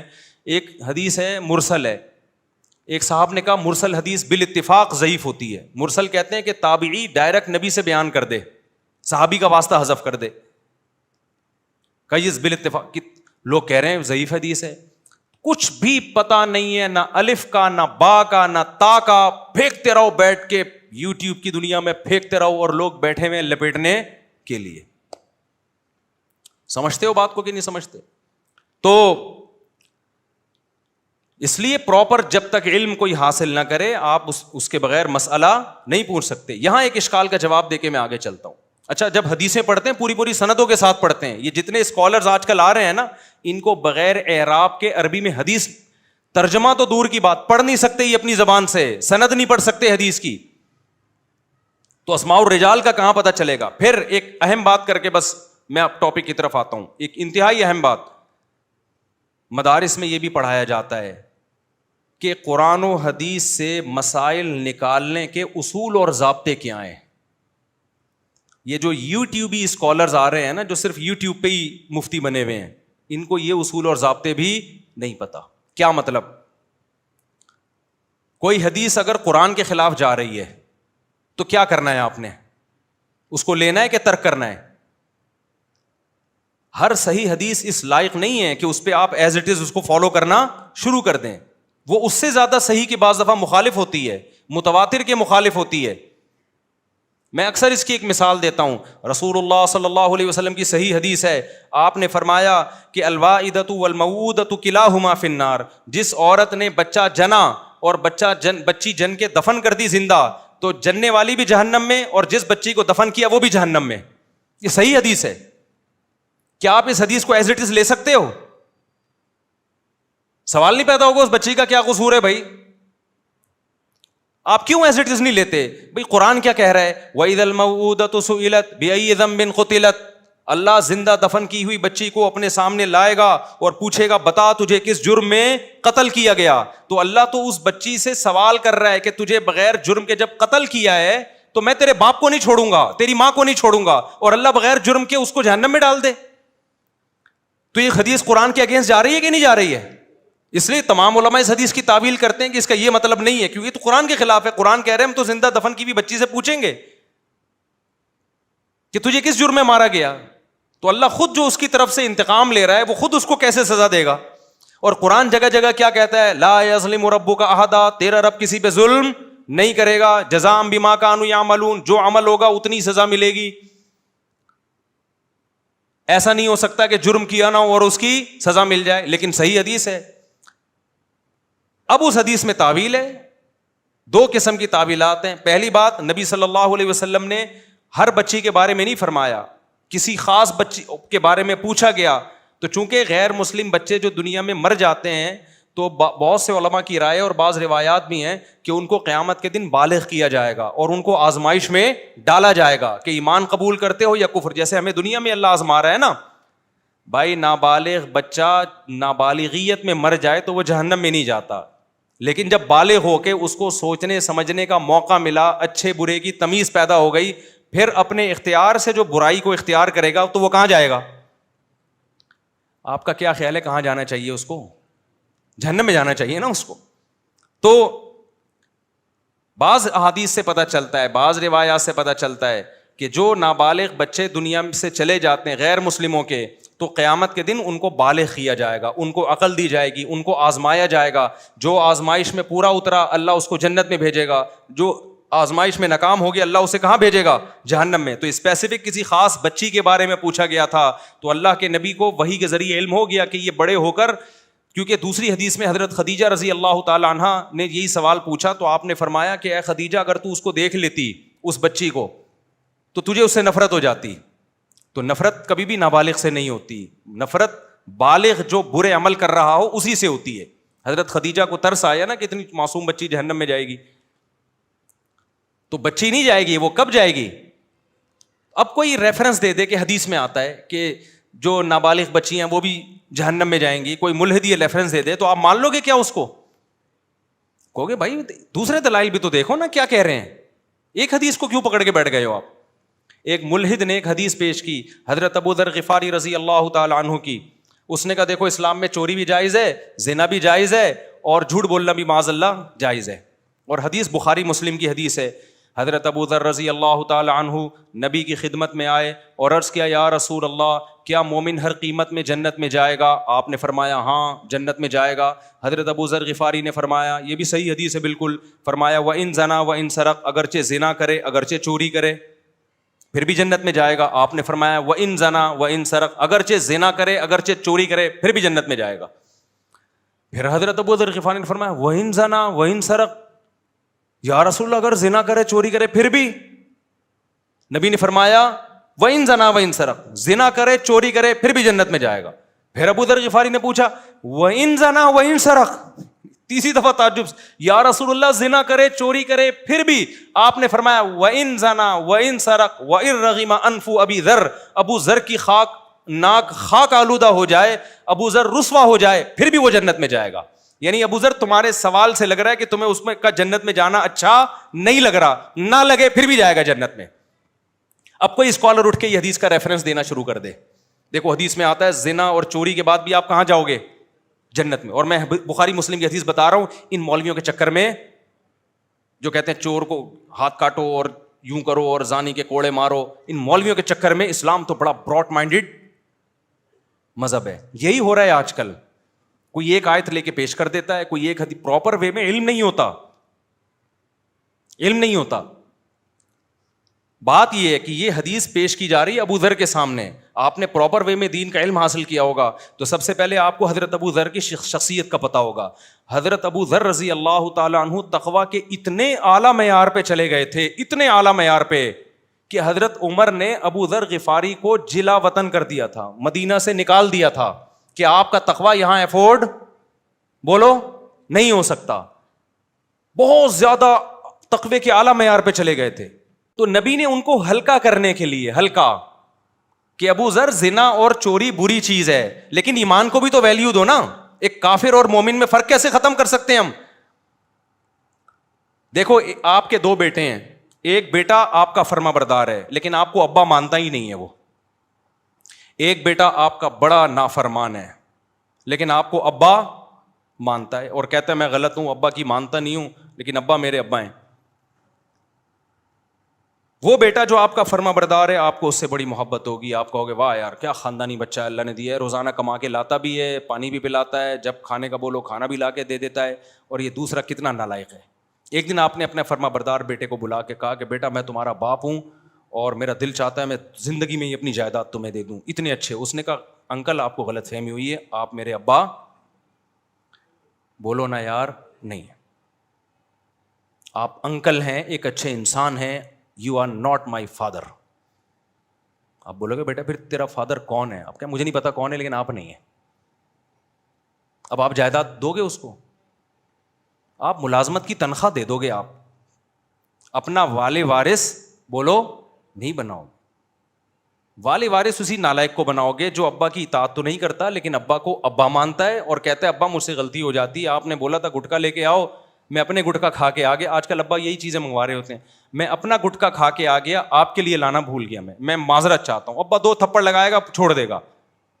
ان باتوں سے وراثت سے محروم نہیں کرے گا. تو اللہ تعالیٰ نے مسلم اور کافر میں فرق رکھا ہے, جو خدا کو مانتے ہیں, جو پیغمبروں کو مانتے ہیں, کچھ نہیں تو چلو جمعے کی نماز آ کے پڑھ لیتے ہیں, کچھ نہیں تو چلو رمضان کا ایک روزہ رکھ لیتے ہیں, یہ شو کرتے ہیں کہ اللہ ہم تجھے خدا مانتے ہیں, تیرے منکر نہیں ہیں. اور ایک کافر جو مانتا ہی نہیں تو کافر کی تمام نیکیاں برباد ہو جائیں گی قیامت کے دن. اللہ کہے گا تو میرا والے وارث نہیں بن سکتا, میری جنت کا وارث نہیں بن سکتا. میری جنت کے وارث وہ بنیں گے جو مجھے مانتے اور پہچانتے ہیں, بھلے ٹھکائی لگا کے وارث بنے. تو حدیث میں یہ تھوڑی ہے کہ زنا اور چوری کی سزا کھائے بغیر جنت میں چلا جائے گا. دوسری حدیثوں سے پتہ چلتا ہے جو زنا کرے گا, چوری کرے گا, چترول لگیں گے جہنم میں, اس کے زنا کی سزا ملے گی, اس کے بعد جنت میں جائے گا, لیکن جائے گا. تو حضرت ابو ذر کا یہ کانسیپٹ بن گیا تھا کہ شاید اس کو جانا ہی نہیں چاہیے, اتنا برا آدمی ہے یہ. تو نبی نے ان کا کانسیپٹ کلیئر کیا کہ ابو ذر تجھے گناہوں سے بہت نفرت ہے, تیری غیرت کو سلام ہے, لیکن اللہ کا قاعدہ یہ ہے کہ گنہگار ہو کے بھی بالآخر بھیجوں گا کہاں؟ جنت میں. اگرچہ تجھے گناہوں سے نفرت ہے, تجھے زنا سے بھی نفرت ہے, چوری سے بھی نفرت ہے, تجھے نفرت ہے, لیکن اللہ کو اگر نفرت ہے تو اس کے ایمان سے محبت بھی تو ہے نا. کھوپڑی شریف میں بات آ رہی ہے کہ نہیں آ رہی ہے؟ تجھے تو نفرت ہے اور تیرا دل نہیں چاہ رہا کہ وہ جہنم میں جائیں, وہ جنت میں جائیں, لیکن ابو ذر تیرا دل نہیں بھی چاہے گا نا, بالآخر جائے گا وہ کہاں؟ کیونکہ اللہ اس کے ایمان کو بھی تو ویلیو دے رہا ہے نا. دوسری بات یہ کہ اگر اس حدیث کا یہ مطلب ہوتا کہ زنا بھی حلال چوری بھی حلال, تو ابو ذر رضی اللہ تعالیٰ عنہ اس کے بعد یہ جرائم کا ارتکاب کرتے نا, پھر نہیں کیا. اس کا مطلب وہ حدیث کا مفہوم سمجھتے تھے کہ اس میں چوری کو حلال نہیں کیا جا رہا, کیونکہ اگر چوری کو حلال ہوتی تو اللہ تعالیٰ قرآن میں چور کا ہاتھ کاٹنے کا حکم نہ دیتے. تو میں صرف یہ ایکسپلین کرنا چاہ رہا ہوں کہ ایک حدیث کا ریفرنس کسی اسکالر نے دے دیا اور مولویوں کا مذاق اڑانا شروع کر دیا کہ یہ مولوی یہ حدیثیں چھپا کے رکھتے ہیں, بتاتے نہیں ہیں, یہ مولوی آپ کو نہیں بتاتے. تو ایسے لوگوں سے آپ ہوشیار رہیں, تمام دوائیں بچوں کی پہنچ سے دور رکھیں. پراپر وے میں جو علم حاصل ہوتا ہے تو پھر آپ قرآن و سنت کو ایکسپلین کرنے کے قابل ہوتے ہیں. پراپر وے میں علم حاصل نہیں ہو رہا ہے تو پھینکتے رہو گے آپ بیٹھ کے یوٹیوب پہ. اللہ یہ کہ علماء کی نگرانی میں آپ کام کرو, لیکن نگرانی میں کام کرتے ہوئے ان کو ذلت محسوس ہوتی ہے. تو ایک اشکال کا جواب کہ پھر یہ مولویوں میں 2 نمبر بھی تو ہوتے ہیں بہت سارے, جو پراپر وے میں علم حاصل کیا ہوتا ہے انہوں نے, بہت سے ایسے ہیں. اور دیکھو ممبروں پہ کیا کر رہے ہیں, پھر وہ باقاعدہ مدرسوں سے فارغ ہوتے ہیں, ان کے پاس ڈگریاں ہوتی ہیں, اسماء الرجال کا علم ہوتا ہے, فقہ کا علم ہوتا ہے. اور یاد رکھو بہت سے مولوی تو فارغ ہی ہوتے ہیں, وہ مولوی ہوتے ہی نہیں ہیں, انہوں نے پڑھا ہی نہیں ہوتا مدرسوں میں.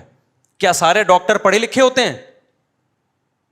بہت سے میڈیکل سائنس میں ایسے, میڈیکل کالج میں ایسے ہوتے ہیں پڑھتے پڑھتے نہیں ہیں, ڈگری مل جاتی ہے. تو بہت سے ایسے بھی ہوتے ہیں مدرسوں میں پڑھا نہیں ہے, ادھر سے نقل وقل مدرسوں میں نقل نہیں ہوتی, لیکن پھر بھی کر لیتے ہیں. اور پاسنگ مارکس لینا کوئی اتنا مشکل کام نہیں ہوتا, تو لوگ ان کو بھی علماء کے کھاتے میں ڈال دیتے ہیں. یہ لوگوں کی مسٹیک ہے, یہ علماء کی مسٹیک نہیں ہے. وقت کے علماء ان پہ اعتماد نہیں کر رہے ہوتے. دوسری گڑبڑ یہ کہ دنیا کی ہر فیلڈ میں 1 نمبر بھی ہوتے ہیں اور 2 نمبر. ڈاکٹروں میں 1 نمبر بھی اور بولو نا 2 نمبر بھی. تو کیا 2 نمبر ڈاکٹر دیکھ کے ہم یہ کہہ سکتے ہیں کہ ہم قصائیوں سے آپریشن کروائیں گے؟ دیکھو قصائی کا کام بھی کاٹ پیٹ کرنا ہے اور سرجن کا کام بھی کاٹ پیٹ. بعض سرجن ایسے ہوتے ہیں آنکھیں ضائع کر دیں. ہمارے ایک ریلیٹو ہے, آنکھ کا آپریشن کیا, سرجن نے آنکھ ہی اڑا دی, غلط آپریشن کیا. 2 واقعات آئی اسپیشلسٹ کے میرے سامنے, بلکہ 3 واقعات. آئی اسپیشلسٹ نے اچھی بلی آنکھ کو ضائع کر دیا. 3 واقعات ہیں اس وقت. 3 بندے میرے, ایک تو سرجن تھے, وہ بھی ظاہر ہے آئی اسپیشلسٹ ہی تھے, اور 2 سرجن نہیں تھے, غلط دوا ڈلوا دی آنکھ میں. آنکھ کیا ہو گئی؟ یہ تو شکر ہے دونوں آنکھوں میں نہیں ڈلوا دی, ایک آنکھ میں ڈلوائی, وہ آنکھ ہی ضائع ہو گئی. جیسے ہی ڈراپ ڈالے آنکھ کی بینائی چلی گئی. اب آپ یہ کہو کہ چونکہ ہمارے پاس 3 کیس ایسے آ چکے ہیں آئی اسپیشلسٹ کے کہ ان سے علاج کرانے سے آنکھ کی بینائی چلی گئی, لہذا اب آنکھ کا علاج یا آنکھ کا آپریشن کسی آئی اسپیشلسٹ سرجن کے بجائے قصائی سے کروانا چاہیے, جو صبح و شام گائے اور بھینسوں کی آنکھیں نکالتا ہے. مان لو گے یہ؟ او بھائی اس کی فیلڈ ہی نہیں ہے یار. اگر وہ قصائی کہے کہ میں نے اتنا اسٹڈی کی ہے, میں نے اتنی آنکھوں پہ کتابیں پڑھی ہیں, آپ کہو گے بھائی پراپر وے میں جب تک آپ نے آنکھ کے بارے میں پڑھا نہیں ہے, اس کے لیے پہلے MBBS کرنا پڑے گا, جنرل نالج تمام پارٹس کی, کیونکہ آنکھ باقی باڈی سے بھی تو لنک کرتی ہے نا. یا خالی آنکھ ہی پڑھ کے بیٹھا ہوا ہے تو, پہلی جماعت سے آنکھ ہی پڑھ رہا ہے کیا؟ ابے بھائی پہلی جماعت میں انگلش پڑھے گا, اردو پڑھے گا, اس کے بعد ترقی کرتے کرتے 10ویں تک پہنچے گا, اس کے بعد انٹر کرے گا, FSC میں تمام قسم کے سب ایک نالج سب ایک دوسرے سے لنک کر رہی ہوتی ہے. پھر MBBS کرے گا 4 سال, اس میں گردہ بھی پڑے گا, پھیپڑا بھی پڑے گا اور کلیجی بھی پڑے گا, اس کے بعد جا کے پھر ایک فیلڈ میں تجھے مہارت پیدا ہوگی. سمجھ میں آ رہی ہے بات کہ نہیں آ رہی ہے؟ اب ایک ڈاکٹر صاحب تھے, یہ لطیفہ ہے, یہ حقیقت نہیں ہے. انہوں نے آپریشن کیا ایک بندے کا, کینچی اندر بھول گئے. یہ لطیفہ ہے, یہ حقیقت نہیں ہے. کینچی کیا ہوا؟ اندر بھول. دوبارہ آپریشن کیا, کینچی نکالی, کچھ اور بھول گئے. 3-4 دفعہ ہوا نا تو مریض نے کہا زب لگا دو بھائی. صحیح ہے نا, کیا لگا دو؟ زب لگا دو. گائنی کے ڈاکٹروں کو دیکھ لو آپ, گائنی کی جو ڈاکٹر ہیں, جتنے بچے آپریشن سے ہو رہے ہیں, کیا یہ نیچرل ہے؟ کسی مخلوق کے بچے اس نے آپریشن سے نہیں ہوتے. یہ تو نیچرل پروسیس ہے نا ولادت. تو 100 میں 1000 میں کوئی ایک عورت کو آپریشن ہونا چاہیے, کیس بگڑ گیا. ہر دوسری عورت کا کیس بگڑ رہا ہے, اس کا مطلب قدرتی غلط کر رہی ہے. پھر جتنی مخلوقات ہیں, بلی ہے, گائے ہے, اور جتنے جانور ہیں, ساری زندگی بچے دیتی رہتی ہیں, ایک بھی آپریشن سے نہیں ہوتا. خواتین یہاں غصے کرتی ہیں کہ ہمیں گائے بلی سے ملا رہے ہو آپ. ہم گائے بلی سے نہیں ملا رہے آپ کو, ہم کہہ رہے ہیں کہ یہ جو پریگنینسی کا ہونا اور بچے کی ولادت, یہ نیچرل پروسیس ہے, یہ کوئی بیماری نہیں ہے. اس میں تو ڈاکٹر کی ضرورت ہی نہیں ہے آپ کو. یہ تو آدم علیہ السلام کے زمانے سے ہوتا آ رہا ہے یہ. پھر بھی ہم کہتے ہیں احتیاطاً ڈاکٹر سے رابطہ رکھو, تاکہ کوئی کیس 100 میں ایک کیس بگڑ بھی جاتا ہے, خطرہ ہوتا ہے. یہ آج کل خوراکیں ٹھیک نہیں ہیں, ایکسرسائز نہیں ہے, کام کاج نہیں ہے, لیکن رہے گا تو نیچرلی نا. تو 100 میں کوئی ایک آپریشن ہو سکتا ہے, 100 میں 70-75 آپریشن ہو رہے ہیں, 10-20 نارمل ڈیلیوری ہو رہی ہے, اور وہ بھی پہلا بچہ نارمل, اگلا وہ جس کی نارمل ہوئی اگلا وہ بھی آپریشن سے. تو اس کا کیا مطلب ہے؟ یہ گائنی کے ڈاکٹروں کی دھاندلی ہے یا نہیں ہے؟ آپ کہتے ہیں خوراکیں چینج ہو گئی, تو بلیاں کون سا دیسی مرغیاں کھا رہی ہیں؟ بلیاں بھی تو یہی مرغیاں کھا رہی ہیں, کیا خیال ہے؟ یہی کیمیکل والا پانی پی رہی ہیں, یہی دیسی مرغیاں کھا رہی ہیں, فارمی مرغیاں کھا رہی ہیں وہ. تو ایک نیچرل عمل تھا, اس کو کیا بنا دیا ہے. اور ابھی میرے ہاں بچے کی ولادت ہوئی ہے, اپنی باتیں انسان شیئر نہیں کرتا, لیکن آپ میں کانفیڈنس پیدا کرنے کے لیے, جس گائنی کے ڈاکٹر سے علاج چل رہا تھا گھر والوں کا, اس نے کہا آپریشن ہے. این وقت میں بیرون ملک میں تھا, یورپ کے سفر پہ تھا. گھر والوں سے میں نے بولا فوراً ہاسپٹل چینج کرو. گھر والوں سے میں نے بولا فوراً سے پہلے کیا کرنا ہے؟ Hospital change. فوراً ہاسپٹل چینج ہوا ہے, اور الحمدللہ نارمل ڈیلیوری ہوئی. وہ ڈاکٹر جاننے والی تھی, میں نے کہا بھائی یہ آپریشن بتایا, اس نے کہا کوئی میرے پاس پیشنٹ بھیج دیں. پیشنٹ کو دیکھا تو بھائی اس نے کوئی آپریشن نہیں, نارمل ڈیلیوری. سمجھتے ہو کہ نہیں سمجھتے؟ تو ہم تھے, ہمارے 16 بچے ہیں بھائی, ہمیں نہیں پتا ہوگا تو کس کو پتا ہوگا؟ سمجھ رہے ہو؟ یہ قصائی بن چکے ہیں. وجہ اس کی یہ ہے کہ ہسپتال ایک ٹاسک دیتا ہے. 2 وجہ سے آپریشن ہوتے ہیں, 3 وجہ سے. ایک وجہ تو واقعی ویلڈ ہوتی ہے, واقعی بعض ماؤں کو موت کا خطرہ ہوتا ہے, میں اس کو مانتا ہوں. 100 میں 1 آدھ ایسے ہوتے ہیں کہ ڈلیوری کے درمیان موت کا خطرہ ہوتا ہے, تو وہ آپریشن ہی کرنا پڑتا ہے. لیکن وہ 100 میں 1-2 ہوں تو سمجھ میں آتی ہے بات. زیادہ تر کیا ہو رہا ہے, ہسپتال نے ٹاسک دیا ہوتا ہے کہ جی بچہ جو ہے, ہسپتال نے ڈاکٹروں کو ٹاسک دیا ہوتا ہے اتنے پیسے ہم نے کمانے ہیں, وہ آپریشن کے بغیر کما نہیں سکتے. ہسپتال لاس میں جا رہا ہوتا ہے کہ اس دفعہ فیملی پلاننگ پر لوگوں نے زیادہ عمل کیا, بچے مارکیٹ میں کم آ رہے ہیں تو ہمارے پیسے کم بن رہے ہیں. ٹھیک ہے نا. اس سے بھی زیادہ مسئلہ یہ ہوتا ہے کہ ڈاکٹروں کے پاس ٹائم نہیں ہوتا, کیونکہ نیچرل اور نارمل ڈلیوری وہ اللہ کی مرضی سے ہوتی ہے, وہ ڈاکٹر کی مرضی سے بولو نہیں ہوتی. اس میں ایک ایگزیکٹ ڈیٹ دینا ممکن نہیں ہوتا ڈاکٹر کے لیے کہ جی اس تاریخ کو بچہ ہوگا. خواتین کو درد اٹھتے ہیں پھر وہ ختم ہو جاتے ہیں, پھر اٹھتے ہیں پھر وہ ختم ہو جاتے ہیں, مہینہ بھی لگ جاتا ہے, 15 دن بھی لگ جاتے ہیں, 1.5 مہینہ بھی لگ سکتا ہے. ایک قدرت کا نظام ہے بھائی, اللہ نے ماں کو تکلیف میں ڈالا ہے تاکہ بچے پر اس کا حق ثابت ہو. تبھی تو قرآن کہتا ہے ماں کے 3 گنا حق زیادہ ہے بچے پر, اسے 3 زیادہ تکلیفیں اٹھائی ہیں, یہ اس کی تکلیف کا حصہ ہے. اب کیا ہوتا ہے, ڈاکٹر صاحبہ ان کو یہ مسئلہ ہوتا ہے کہ بھائی اگر یہ اس کو اپنے حال پہ چھوڑ دیا جائے تو پتہ نہیں اگلے ہفتے ہو کہ 2 ہفتے بعد مارکیٹ میں بچہ آئے, 1.5 ہفتے بعد آئے, تو میں انگیج رہوں گی. اس کے مجھے کوئی الگ سے پیسے نہ ثواب مل رہا ہے, نہ ثواب تو مل رہا ہوتا ہے لیکن ثواب پہ کون یقین کرتا ہے, پیسے تو مل نہیں رہے.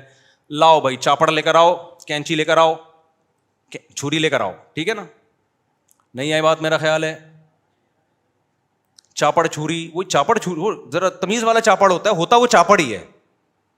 اور کتنا خطرناک پروسیس ہے یار یہ آپریشن کا. ریڑھ کی ہڈی میں انجیکشن لگ رہے ہیں, اندر سے پتہ نہیں کیا کیا نکالا جا رہا ہے.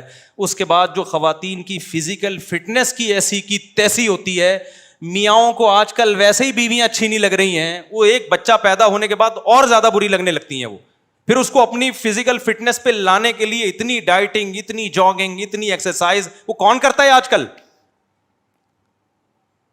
آپ یورپ امریکہ کی تقلید کرتے ہو, وہاں تو ایسے آپریشن سے نہیں ہوتے. ہم نے تو تحقیق کی ہے, وہاں تو اگر پیشنٹ خود کہہ رہی ہو نا عورت کے آپریشن کرو, ڈاکٹر کو پابندی ہے, وہ کرے گا, کیس ہوگا اس کے خلاف. نہیں آئی میرا خیال ہے بات سمجھ میں؟ اچھا خیر, لیکن اتنے برے ہونے کے بعد بھی آپ کی وائف جب پریگننٹ ہوگی لے کے ڈاکٹر ہی کے پاس جاؤ گے, آپ کسی مولانا کے پاس نہیں لے کے آؤ گے کہ چونکہ یہ ساری ڈاکٹروں کو غلط کہتے ہیں لہذا اب ہم نے علاج اپنی بیگم کا مفتی صاحب سے کروانا ہے, کیونکہ سارے ڈاکٹر غلط ہو گئے, یہ سب اپنا منجن بیچ رہے ہیں, مفتی صاحب علاج کریں گے. مفتی صاحب کہیں گے بھائی میں ڈاکٹروں کو اگر غلط کہہ رہا ہوں تو صحیح ڈاکٹروں کو تلاش کرنے کے لیے کہہ رہا ہوں, اس لیے نہیں کہہ رہا کہ میری یہ فیلڈ ہی نہیں ہے, مجھے کیا پتا. نہیں آئی میرا خیال ہے بات سمجھ میں؟ تو جانا ڈاکٹر ہی کے پاس ہے. اگر گائنی کی کوئی ڈاکٹر 2 نمبر ہے تو 1 نمبر تلاش کرنی ہے. ایسا نہیں ہو سکتا کہ گائنی کی ڈاکٹر 2 نمبر ہو گئی ہیں تو اب آپ ان سے آپریشن کروانے کے بجائے قصائی سے آپریشن کروانا شروع کر دو. سمجھتا ہے بات کو کہ نہیں سمجھتا کہ وہ پڑھا لکھا قصائی ہے, اس نے اسٹڈی کی ہے, میڈیکل سائنس کی کتابوں کی کیا کی ہے, اس نے اسٹڈی کی, اس نے یوٹیوب پہ کلپ دیکھے ہیں بچہ کیسے بنتا ہے, ماں کے پیٹ میں کیسے گردش کرتا ہے, گھومتا ہے اور مارکیٹ میں کیسے آتا ہے. وہ یہ سب پڑھا لکھا ڈاکٹر ہے, ریفرنسز کے ساتھ بات کر رہا ہے.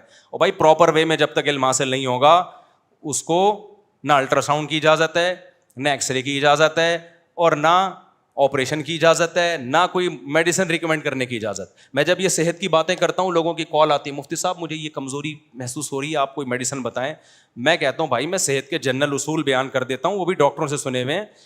کوئی شخص بیمار ہوگا تو وہ ڈاکٹر کے پاس جا کے علاج کرائے بھائی, وہ میں تھوڑی بتاؤں گا اس کو. پاکستان میں سب سے بڑا مسئلہ بتاؤں آپ کو کیا ہے؟ ہر شخص کو سب کچھ پتا ہے, ہر شخص کو سب کچھ پتا ہے.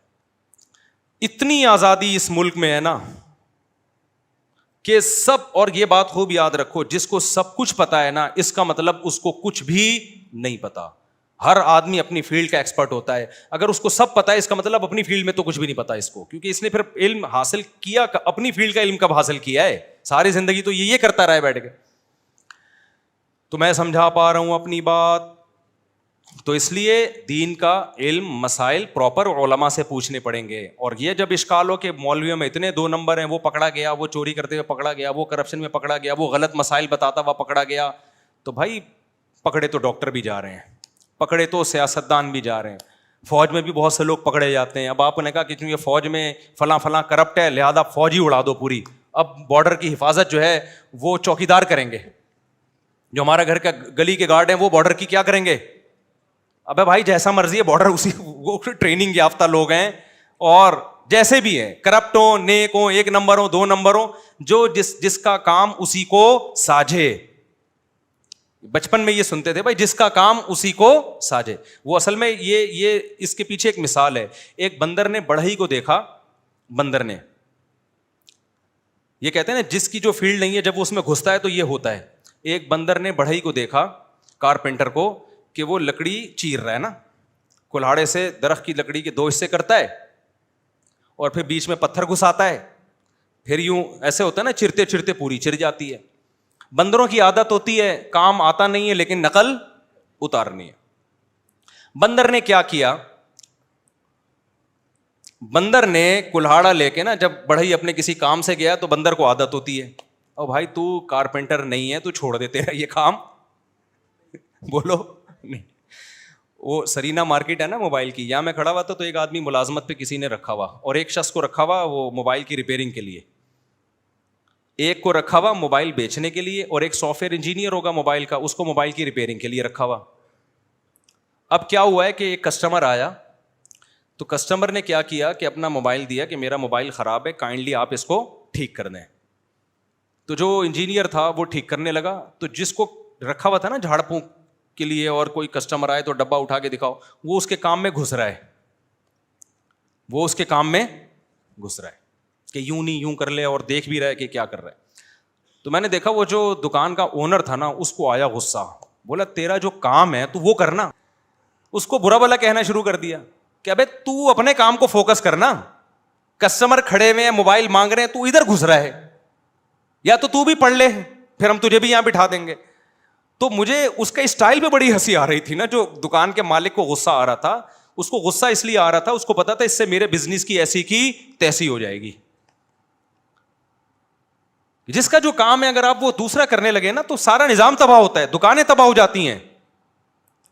اب آپ اندازہ لگاؤ, جو عالم نہیں ہے وہ علماء کی فیلڈ میں گھسا ہوا ہے, جو ڈاکٹر نہیں ہے وہ ڈاکٹروں کی فیلڈ میں گھسا ہوا ہے, جو حکیم نہیں ہے وہ حکیموں کی فیلڈ میں گھسا ہوا ہے. بنے کیوں کر جو ہو سب کار الٹا, ہم الٹے یار الٹا بات الٹی. مہتاب رائے ایک شاعر گزرے, انہوں نے کہا کہ مہتاب رائے میں نا یار کا لفظ الٹو تو رائے بنتا ہے, بات کا لفظ الٹو تو تاب بنتا ہے, اور ہم کو الٹو تو مہ بنتا ہے.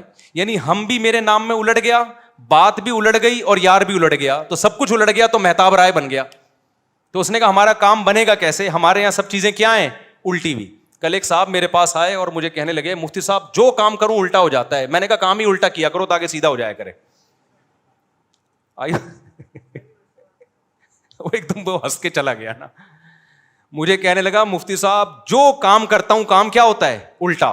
تو میں نے کہا پھر کیا ہی الٹا کرو, کیونکہ جو کام کر رہے ہو جب الٹا ہو رہا ہے تو الٹا کرو گے تو کیا ہو جائے گا, الٹا ہو کے سیدھا ہو جائے گا. تو اس کو ہنسی آئی اور میری جان چھوٹی. اب میں اس کو کیا بیٹھ کے سمجھاتا ہے, یار ایسا دنیا میں کوئی نہیں ہوتا, آپ کام ہی غلط کر رہے ہو.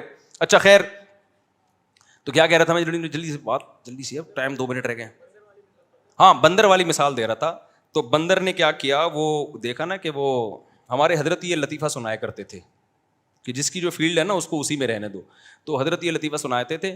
تو اس نے کیا کیا, کلہاڑے سے نا جب وہ کارپینٹر کام سے گیا ہے تو وہ یوں کر کے چر گیا نا, چر گیا. اچھا اب اس کے جو ایٹمی اثاثے ہیں بندر کے, وہ بیچ میں, بندر کو یہ نہیں پتا تھا کہ کارپینٹر کے ساتھ ایسا نہیں ہوتا, کارپینٹر کے ساتھ ایسا, اس کے ایٹمی اثاثے محفوظ ٹھکانوں پر ہوتے ہیں. لیکن بندر کے جو ایٹمی اثاثے تھے وہ بیچ میں لٹکنے لگے, اس کے بیچ میں. اب جب بندر نے کلہاڑی ہٹائی ہے نا تو ایٹمی اثاثے تباہ ہو گئے اس کے. سمجھ میں آ رہی ہے بات؟ تو یہ ہوتا ہے کسی جس کا کام نہیں ہے نا اس کی فیلڈ میں ٹانگ اڑانے کا, حالانکہ وہ پورا اس کو کاپی کر رہا ہے, کہ جی دیکھو وہ ایسے کلاڑے سے یوں مارتا ہے, پھر کلاڑا نکالتا ہے, پھر دوبارہ مارتا ہے, پھر کلاڑا. اس کو نہیں پتا بھائی تیری جو باڈی ہے اور جو ایک اسٹرکچر ہے اس میں اور انسان کے اسٹرکچر میں کیا ہے, فرق ہے. تو یہ حال ہے یہ مثال ہے آج کل کی کہ جس کمبخت کو پاکستان میں کچھ نہیں ملتا نا, وہ اس کام میں ٹانگ اڑانا شروع کر دیتا ہے جس میں اس کو نالج زیرو ہے, اور پھینکنا شروع کر دے. اور لوگ فالو کر رہے ہیں, لوگ پڑھے لکھے کو کم فالو کرتے ہیں. آپ یوٹیوب پہ جائیں, جتنے پڑھے لکھے لوگ آپ کو نظر آئیں گے نا, ان کی اسپیچ میں بہت مدلل بات ہوتی ہے, ان کے کلپ کم وائرل ہو رہے ہیں. اور آپ دیکھ لیں گے جو بیٹھ کے پھینکے جا رہے ہیں, ہنسی پھیل رہی ہے, مبالغہ آ رہی ہیں جب تک نہ ہو. تو ہمارا ٹائم پورا اسی پہ ہو گیا. وہ میں بس ایک بات جہاں سے شروع کی تھی وہ ختم کر دوں. بندر والے قصے سے پہلے ایک بات بتا رہا تھا میں. اچھا خیر, ہم اس کو یہاں سمیٹتے ہیں. نماز کے بعد انشاءاللہ میں ربیع الاول پہ کچھ بات کروں گا. جو بیٹھنا چاہیں بیٹھ سکتے ہیں, جو جانا چاہیں وہ جا سکتے ہیں, تاکہ ہمارا بیان ٹائم پہ ختم ہو. تو خلاصہ میرے بھائی یہ نکلا ہے کہ مولویوں میں 2 نمبر ہوتے ہیں. ہم خود مانتے ہیں, ہم نے تو اس فیلڈ میں گھس کے دیکھا ہوا ہے نا, 2 نمبر ہوتے ہیں. اور اکثر تو ایسا ہوتا ہے کہ مولوی 2 نمبر نہیں ہوتے. 2 نمبر آدمی علماء کا لیبل لگا لیتا ہے, داڑھی رکھ لیتا ہے, ٹوپی پہن لیتا ہے, وہ لگتا عالم مفتی ہے, ہوتا وہ نہیں ہے. کوئی سرٹیفائڈ مفتی اس پہ اعتماد نہیں کرتا. اور اگر کوئی 2 نمبر ہے بھی تو آپ کو علماء ہی کے پاس جانا پڑے گا. نبی صلی اللہ علیہ وسلم نے فرمایا العلماء ورثۃ الانبیاء, پیغمبروں کا سلسلہ ختم ہو گیا, اب اس امت کے علماء ہی ہیں جو گائیڈ کریں گے آپ کو. اگر آپ علماء کو چھوڑ دیا تو گمراہی ہے. اور آج کل کے جو اسکالرز آ رہے ہیں وہ علماء سے جو کٹا رہے ہیں, علماء سے میں ان کی بات کر رہا ہوں, ہر اسکالر کو میں برا نہیں کہتا. جو علماء سے کٹا رہے ہیں وہ آپ کو بند گلی میں لا کے کھڑا کر دیں گے. وہ کہاں کریں گے؟ ان کے اپنے پاس تو کوئی پیکج ہے نہیں. وہ اکثر باتیں ہو رہی ہے پاکستان میں انقلاب کی باتیں, انقلاب کا ان کے پاس اپنا کوئی پیکج نہیں ہے. آپ کو یہاں سے ہٹا دیں گے, ان کے پاس بھی کوئی پیکج نہیں ہے, اور آپ بند گلی میں. ایسی بہت تحریکیں تنظیمیں چلی ہیں پاکستان میں, یہ علماء جہاد نہیں کر رہے, یہ علماء انقلاب کی بات نہیں کر رہے, ان کے پاس اپنا بھی کوئی پیکج نہیں ہے, وہ بھی باتیں ہی کر رہے ہیں, کر کچھ بھی نہیں رہے وہ. لیکن لوگ ان کی باتوں پہ بڑا اپریشیٹ کر رہے ہیں. جب کوئی ایسی باتیں کیا کرے نا تو فوراً نیچے کمنٹس کیا کرو کہ ٹھیک ہے ہم تیار ہیں, آپ کے پاس پیکج کیا ہے اس کا, اور آپ کیا کر رہے ہو اس بارے میں, آپ نے خود کتنا جہاد کیا ہے. کبھی ہمیں موقع ملا تو ہم بتائیں گے کہ ہندوستان میں علماء نے کس قدر انگریزوں کے خلاف لڑائیاں لڑی ہیں, اور پاکستان میں اسلام کے لیے علماء نے کیا کیا کوششیں کی ہیں. جو نئے اسکالرز ہیں جو آج کل آ کے علماء پہ طنز کر رہے ہیں, وہ اس کے خاک کو بھی نہیں پہنچے ہیں جو قربانیاں علماء نے ماضی میں بھی دی ہیں. اور ہندوستان میں انگریز کے خلاف جو تحریکوں میں جانے پیش, انگریز نے توپوں کے سامنے علماء کو باندھ باندھ کے اڑایا ہے. آج کل کے جو اسکالرز ہیں ان کے کسی بھی روحانی باپ دادے کو آپ دیکھو گے کوئی بھی شہید نہیں ہوا ہوگا. پاکستان میں مجھے بتاؤ مذہبی رہنما سب سے زیادہ قتل کن کا ہوا ہے؟ مفتی نظام الدین شہید ہوئے, مولانا اسم شیخ پوری شہید ہوئے. یہ کیوں شہید ہو رہے تھے؟ ان کی اسپیچز سے, ان کی باتوں سے نظام میں تبدیلی آ رہی تھی. مولانا یوسف بہانوی شہید ہوئے, مفتی عتیق الرحمان شہید ہوئے. تو یہ ساری قربانیاں تو علماء نے دی ہیں. یہاں ہمارے پڑوس میں ایک مسجد کے امام تھے, ان کو شہید کیا. کل کسی مولانا صاحب کو شہید کیا ہے, پرسوں کسی مولانا صاحب کو شہید کیا ہے. شہید تو سارے مولوی ہو رہے ہیں. ہم جو اتنے گارڈ لے کے گھوم رہے ہیں, تو آپ کا کیا خیال ہے ہمیں کیا پاکستانیوں سے خطرہ ہے یا محب وطن سے خطرہ ہے؟ ہمیں خطرہ اسلام دشمنوں سے ہے. تو اسلام دشمن سمجھتے ہیں نا کہ یہ مولوی اسلام کو پروموٹ کر رہے ہیں, ان کو راستے سے ہٹاؤ. لیکن آپ اسکالرس کو دیکھو, یہ مولوی ایسے, یہ مولوی ایسے, یہ مولوی ایسے. تم بن جاؤ یار. نہ تم خود پراپر علم حاصل کرتے ہو, نہ تمہارے پاس کوئی انقلاب کا کوئی پیکج ہے. تو بند گلی میں لا کے آپ عوام کو بند کر رہے ہو, اور اس کے بعد ان کے پاس کوئی راستہ نہیں ہے. تو کوئی بھی شخصیت جو آپ کو علماء سے ہٹا کے کہے کہ ہم تقلید نہیں کرتے, سمجھ لو وہ اپنا مقلد بنا رہے ہیں آپ کو. تو ایسے لوگوں سے آپ نے ہوشیار رہنا ہے, اور دعا کیا کرو کہ اللہ قیامت میں ہمارا حشر علماء کے ساتھ کرے. میں تو کوئی دعا ایسی نہیں ہے جب میں ہاتھ اٹھاؤں تو میں اس میں یہ دعا نہ مانگتا ہوں کہ اللہ میرے عمل تو اس قابل نہیں ہے کہ میں علماء میں میرا شمار ہو, لیکن میں ان علماء کے نام لے کے دعائیں مانگتا ہوں, اللہ میرا حشر ان لوگوں کے ساتھ کرنا, اللہ میرا حشر ان لوگوں کے ساتھ کرنا. تو ہمارے پاس تو کیا عمل ہے بھائی, ایک محبت ہی رہ گئی ہے علماء سے, وہ بھی ختم ہو گئی. تو کیا کون سا تم نے تیر مار لیا, کیا کر لو گے تم جا کے؟ تو اللہ تعالیٰ ہمیں سمجھنے کی, عمل کی توفیق عطا فرمائے, اور علماء کی محبت اللہ ہمارے دلوں میں ڈالے. سنتوں کے بعد, نماز کے بعد, سنتوں کے بعد تھوڑی دیر مسائل کا سیشن ہوگا. جو بیٹھنا چاہیں بیٹھ سکتے ہیں, جانا چاہیں جا سکتے ہیں. ٹھیک ہے, اپنا خرچے پہ اپنا خیال رکھیے.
تو بدعت میں جب بھی انسان جاتا ہے اپنے لیے بھی ٹینشن اور دوسروں کے لیے بھی ٹینشن, اور جب بھی سنت پہ رہتا ہے خود بھی ہلکا پھلکا اور دوسرے بھی ہلکے پھلکے. اب نکاح میں دیکھ لو, سنت طریقے سے نکاح کتنا آسان, 4 ہو گئی ہماری سنت کے مطابق, بڑے آرام سے ہو گئی. لیکن اگر ہم وہ تکلفات کرتے جو عام طور پہ شادی میں لوگ کرتے ہیں تو ایک پہ ہی اٹک جاتے, اتنا خرچہ ہو جاتا کہ ایک کے بعد اتنے قرضے چڑھ جاتے کہ دوسری کا سوچ بھی نہیں سکتے تھے. میری جتنی بھی شادیاں ہوئی ہیں بڑے آرام سے الحمدللہ ہو گئی. پہلی شادی ہوئی, لڑکی کے جو دلہن کے ابا آئے اور میری والدہ, وہ پنجاب میں تھے, ہم اپنی والدہ کے ساتھ چلے گئے. راستے سے ہم نے بھاولپور سے اپنے بھائی اور بھابھی کو اٹھا لیا, وہاں گئے ہیں, بس یہی بارات تھی. ہمارا نکاح ہوا اور میں, میری والدہ اور زوجہ بائی ایئر آ گئے. قصہ ختم ہو گیا, شادی ہو گئی. اگلے دن میں گھوم رہا ہوں, لوگ کہہ رہے ہیں صاحب کل آپ کا بیان تھا, آپ تھے نہیں. میں نے کہا میں شادی میں گیا ہوا تھا. انہوں نے کہا کس کی؟ میں نے کہا اپنی. کیا مطلب؟ ابھی تو آپ یہاں تھے, آپ کی شادی بھی ہو گئی. میں نے کہا شادی میں تو وہ بولے قبول ہے, ہم نے بولا قبول ہے تو ہو گئی, اس میں کیا ہے. تو میں نے کہا ولیمہ کر لوں گا میں, آپ بے فکر رہیں. ولیمہ بھی اپنی جو میری حیثیت تھی اس کے حساب سے کر لیا, جتنے پیسے تھے اس کے حساب سے کر لیا. کوئی قرضے نہیں لیے, کوئی ادھار نہیں لیے, اپنی اوقات دیکھی کہ یار اتنی اوقات بنتی ہے تو اس حساب سے کر لو. لوگوں نے تو باتیں بنانی ہوتی ہیں, لیکن جو مرغے کھا کھا کے آپ کے ولیموں کے لاکھوں روپے کے مرغے کھا کے, کیا وہ باتیں نہیں بناتے؟ کیا وہ یہ کہتے ہیں بڑا سخی ہے؟ نا نا نا نا, ذرا سی ایک بوٹی بھی کچی نکل آئی نا, آپ کے کروڑوں روپے برباد ہوں گے.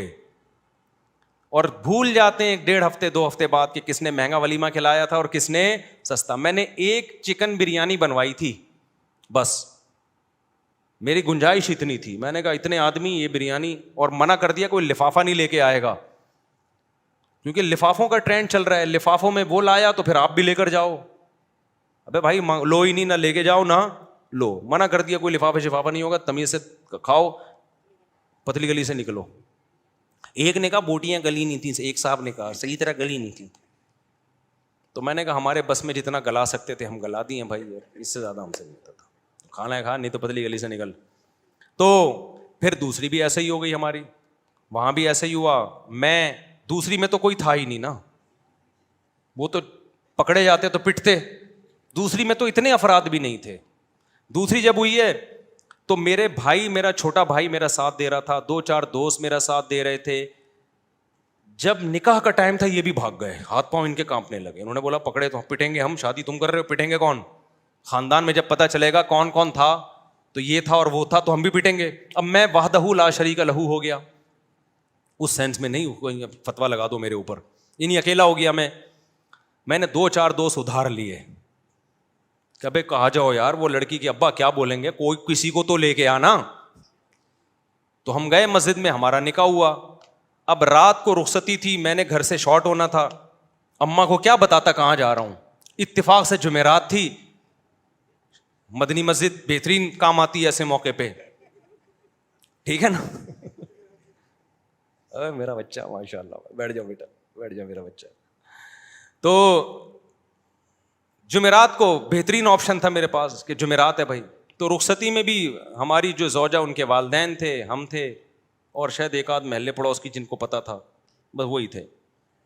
باقی جو ہمارے گھر والے تھے ان کے رشتے دار تھے. تو یہ ہمارا ہو گیا ولیمہ. 2 کمروں کا، 1 کمرے کا میں نے گھر لیا تھا. میری اوقات یہی تھی بھائی، اس سے زیادہ میری اوقات تھی نہیں. 1 کمرے کا گھر میں نے رینٹ پہ لیا، اس میں 1 کچن 1 واش روم، 2500 اس کا کرایہ تھا. میں نے بتا دیا سسرال کو فی الحال میری یہی اوقات ہے بھائی، اگر آپ نے بھیجنا ہے تو اسی میں رہ لیں، جب اللہ تھوڑا آمدن اچھی کر دے گا تو ذرا اچھا گھر لے لیں گے. ان کو بھی اللہ نے شعور دیا تھا، انہوں نے کہا بھائی اچھا رشتہ، ان کے خیال میں اچھا رشتہ تھا، چلو بھائی اللہ مدد، توکل کیا اللہ پہ، تو ہماری شادی ہو گئی. جیسے جیسے بچے ہوتے گئے اللہ تعالیٰ مالی وسعت بھی دیتا چلا جاتا ہے. دیکھو ایک بہترین مثال دوں آپ کو، جہاں درخت زیادہ ہوتے ہیں نا بارشیں وہیں ہوتی ہیں. کیا خیال ہے؟ درخت کھینچتے ہیں بادلوں کو. اگر کوئی کہے یہاں درخت بارشیں تو ہوتی نہیں، درخت کیسے لگے گا؟ ابے تو لگا تو بارشیں شروع ہو جائیں گی. اب کوئی خاتون کہے بھائی میری تو چھاتیوں میں دودھ ہے نہیں، میں بچے کو دودھ کیسے پلاؤں گی؟ ابے پیدا تو کر، دودھ بعد میں آئے گا. تو جو لوگ کہتے ہیں نا ہمارے پاس پیسے ہی نہیں ہے، شادی کیسے کریں، بچے کیسے پیدا کریں، او بھائی پیدا کرو گے تو آئیں گے. اللہ نے اس کا جو بچے کا رزق اپنے ذمے لیا ہے تو اس کے باپ ہی کو تو دے گا نا. ڈائریکٹ بچے کی تھوڑی جیب ہوتی ہے جس میں اللہ پیسے ڈالنا شروع کر دے. تو ہم نے اس فلسفے کو ہم جانتے تھے بھائی ابھی تو پیسے نہیں ہے، جب شادی ہوں گی بچے ہوں گے تو پیسے بھی کیا ہوں گے، آ جائیں گے. فی الحال 1 کمرے کا گھر میں کرائے پہ لے سکتا تھا، 1 کمرے کا گھر ہم نے لے لیا، جس کی میں دیوار میں نا کیل ٹھوک رہا گھڑی لگا رہا تھا. تو مالک مکان پڑوس میں رہتی تھی، اس نے کہا دیواروں کا بیڑا غرق کر رہے ہیں. اس کو پتہ نہیں تھا مجھے آواز آ رہی ہے، مجھے ابھی تک یاد ہے، دیواروں کا بیڑا غرق کر رہے ہیں یہ لوگ. ویسے وہ میرا بڑا احترام کرتی تھی، جی مولانا صاحب ہیں، بڑا عزت دیتی تھی مجھے. وہ مالک مکان خاتون تھی، اللہ کرے کہ وہ حیات ہوں، اللہ ان کی عمر میں برکت دے، اور اگر انتقال ہو گیا تو اللہ مغفرت کرے. تو بڑا عزت دیتی تھی نا مجھے، مولوی صاحب ہیں ماشاء اللہ. ان کو نہیں میں نے بتایا تھا میری دوسری ہے، ورنہ کرائے پہ گھر ہی نہیں دیتے. دوسری کر کے کرائے پہ گھر مانگو گے مالک مکان نہیں دے گا. ان کو ہم نے نہ یہ بتایا، وہ سمجھی تھی پہلی عقل مند آدمی لگ رہا ہے تو پہلی کر رہا ہوگا. تو وہ بڑا عزت تھے ماشاء اللہ بیٹا. تو وہ ویسے ان کی دیوار ہمارے بالکل ساتھ لگتی تھی، آوازیں آتی تھی تو میں کیل ٹھوک رہا ہوں کہ دیواروں کا بیڑا غرق کر رہے ہیں. مجھے بڑا اچھا لگا ان کا یہ جملہ. خیر، تو اسی طرح بھائی ہماری سادگی سے ہو گئی نکاح. پھر ہم نے تیسری بھی اسی طرح کر لی. وہ کیسے ہوئی تھی ابھی مجھے ساری شادیاں یاد نہیں ہیں کہ پوری ڈیٹیل، وہ بھی ایسے ہی ہوئی تھی، بلکہ وہ تو اتنی آسان ہوئی تھی. ہم بیٹھے ہوئے تھے تو جو ہماری زوجہ ان کے گھر والے تھے انہوں نے کہا کہ بھائی کیا خیال ہے، پھر مجھے پورا جو ہے نا معلومات لیں کیا آمدن ہے. میں نے کہا بھائی یہ ہماری آمدن یہ ہے، ٹوٹل یہ ہے، تو اسی میں 2 ہیں تو اور چل ہی رہا ہے اللہ کا شکر ہے. تو انہوں نے کہا بھائی بندہ، ان کا خیال تھا بندہ صاف بات کر رہا ہے، کوئی 2 نمبر ہی نہیں ہے. تو وہ علماء کا خاندان تھا. وہ کون تھے؟ وہ علماء تھے. تو جب بات طے ہو گئی انہوں نے کہا ہمیں قبول ہے. تو میں جب اٹھ کے جانے لگا تو انہوں نے کہا کہ بھائی ہم مولانا لوگ ہیں، ہم لوگوں سے کہتے ہیں کہ نکاح سادگی سے کرو، آسان بناؤ. تو اب یہ کیا کہ 6 مہینے بعد نکاح ہوگا اور یہ ہوگا، بس جب بندہ پسند ہے نا سب کو. انہوں نے کہا ہاں بھائی نکاح پڑھاؤ یار. میں ایک سول ڈریس میں تھا، یعنی ویسے جب بھی میری شادی ہوئی ہے سفید کپڑے نیل لگا کے، پگڑی نیل لگا کے، اتنا اہتمام میں نے کیا. یہی حلیے میں گیا ہوں، کبھی کوئی اچکن، شیروانی، الگ سے سینڈل، الگ سے ٹوپی پگڑی میں نے جب بھی شادی ہوئی ہے خریدے نہیں ہے. لیکن اس دفعہ تو میں اس ڈریس میں بھی نہیں تھا. تو انہوں نے کہا نکاح پڑھاؤ. میں نے کہا قبول ہے بھائی پڑھا دو یار، ہمیں تو، مجھے تو بہت اچھا لگا یہ جملہ سن کے. تو پھر وہ ہوا کہ انہوں نے وہی مولوی صاحب ان کو بلایا، بھائی ادھر آؤ. اچھا وہ جن مولوی صاحب کو بلایا نا، وہ بڑا دلچسپ واقعہ ہے. وہ جن مولوی صاحب کو بلایا ان سے میری 3-4 سال پہلے، یعنی یہ شادی جو ابھی ہونے جا رہی تھی اس سے 3-4 سال پہلے بحث ہوئی تھی 2-3 شادیوں پر. وہ تبلیغی جماعت کے تھے. اب پورا نہیں بتاؤں گا میں کون تھے، وہ چھوڑو، پھر وہ آپ سمجھ جائیں گے، مناسب نہیں ہے. میری بڑی بحث ہو رہی تھی کہ اس زمانے میں 3 شادیاں کرنی چاہیے. وہ کہہ رہے تھے نہیں 1 کرنی چاہیے. اس پہ بڑی ہماری نا 1 گھنٹہ ڈیبیٹ ہوئی کہ نہیں 2 نہیں کرنی چاہیے. کیا ہوا، فون کر کے جب بلایا نا تو وہی نکلے. ابے انہیں کہا تیری شادی ہو رہی ہے ہمارے ہی خاندان میں؟ ابے تو بڑا ہوشیار نکلا، ہمیں سمجھا رہا تھا اور ہمارے خاندان میں گھس گیا. پھر بڑا خوش ہوئے، بڑی شاباش دی. خیر نکاح پڑھایا انہوں نے. میں سمجھا پا رہا ہوں اپنی بات. تو ہر شادی ہماری اسی طرح ہوئی ہے. تو اس طرح سے 4 ہو سکتی ہیں جس طرح سے آپ لوگ کر سکتے ہو. ایک شادی کمر توڑ دیتی ہے آپ کی، اس میں اتنا خرچہ، قرضے چڑھ جاتے ہیں آپ کے اوپر. پھر اس کے بعد آپ پہلے ان قرضوں کو اتارنے میں اتنا ٹائم لگتا ہے، پھر آپ کی جوانی کا بہترین حصہ وہ سارا ضائع ہو جاتا ہے، جو پیسہ آپ بچا کے کسی اور اچھے کام میں استعمال کر سکتے تھے. لوگ کہتے ہیں اچھا رشتہ نہیں ملتا ہمیں اس کے بغیر. اور بھائی بہت سے لوگ اچھے ہیں, آپ کو فری میں بھی مل جائیں گے وہ. سمجھ رہے ہو کہ نہیں سمجھ رہے؟ یعنی اچھے خاندان کے لوگ ہیں جن کو اچھا بندہ چاہیے ہوتا ہے تو وہ مل جاتا ہے ان کو. تو میں یہ کہہ رہا تھا, دیکھو جو تکلفات میں, چاہے وہ ربیع الاول کے تکلف ہوں, بدعتوں کے تکلف ہوں, جو تکلفات میں پڑا اپنا بھی نقصان اور سامنے والے کا بھی نقصان. جو تکلفات سے بچ گیا خود بھی مزے میں اور سامنے والا بھی مزے میں. ایک آخری بات کر کے بات کو ختم کرتا ہوں. آج کل ڈاکٹر دودھ پینے سے بہت سختی سے منع کر رہے ہیں, بھائی یہ انجیکشن والا دودھ ہے. کل بھی ایک بندہ آیا اور بھئی یہ پاؤڈر کا دودھ, یہ ڈبے وبے کے تو سارے بیکار ہیں. کوئی کتنی ڈبے کے دودھ کی تعریف کرے نا تو کبھی بھی متاثر نہ ہو, اور یہ ہیں اور فلانا ہے. کل ایک صاحب میرے پاس آئے, کہنے لگے اب کیا کریں, خالص دودھ کہاں سے پئیں. میں نے کہا بکری پال لے. میں نے کہا بکری پال لے نا, چھت پہ پال لو مٹی ڈال کے. نہیں بھائی ایکچولی میں نے کہا جو تکلف میں پڑ گیا وہ صحت کا بیڑا. میں نے کہا پھر ایکچولی کرتے رہو, خریدو ڈبے سے, پھر بھی گوالے کا بہتر ہے. لیکن آپ ذرا صفائی کا انتظام تو جا کے دیکھو نا. آپ کا کیا خیال ہے یہ جو گوالے دودھ نکالتے ہیں پہلے صابن سے 3 دفعہ ہاتھ دھوتے ہوں گے یہ ہیں, پھر گائے کے تھنوں کو ڈیٹول سے دھوتے ہیں, پھر اس کے بعد جو گائے پیشاب کر رہی ہے تو بالٹی کو ڈھک دیتے ہیں کہ پیشاب کی چھینٹیں نہ چلی جائیں. میں نہیں کہہ رہا یہ ناپاک ہوتا ہے, وہم کرنے کی ضرورت نہیں ہے, لیکن نظافت بھی تو کوئی چیز ہوتی ہے نا. پھر یہ اس کو ایسا چارہ کھلا رہے ہیں جو بالکل آرگینک ہو تاکہ دودھ بھی کیا نکلے, آرگینک. پھر وہ دودھ بڑے اہتمام سے لا کے سجا کے دکانوں میں, اور اس میں پانی بھی نہیں ملایا جا رہا, پاؤڈر بھی نہیں, کیمیکل بھی نہیں, کیونکہ دکان والے کو پتہ ہے کہ اگر میں نے کیمیکل ملایا قیامت کے دن میں الٹا لٹکا ہوں گا. اتنا نیک ہوتا اور ہماری قوم اتنی نیک ہوتی تو ملک کے یہ حالات ہوتے. سارے گوالے غلط نہیں ہوتے, اچھے بھی ہوتے ہیں, لیکن بھائی جو ملک کے حالات چل رہے ہیں نا, جب یہ دودھ گھر میں لاؤ گے تو چھانو گے نا اس کو تو مینڈک نکلیں گے اس سے. سمجھ رہے ہو کہ نہیں سمجھ رہے؟ کیا کچھ نکلے گا اس سے. یہ تو شکر ہے دکان والا پہلے چھان لیتا ہے. تو خیر مینڈک زیادہ ہو گیا, اس کو کم کر دیں. تو لیکن پھر بھی یہ پاؤڈر کے دودھ اور ڈبے سے اچھا ہے.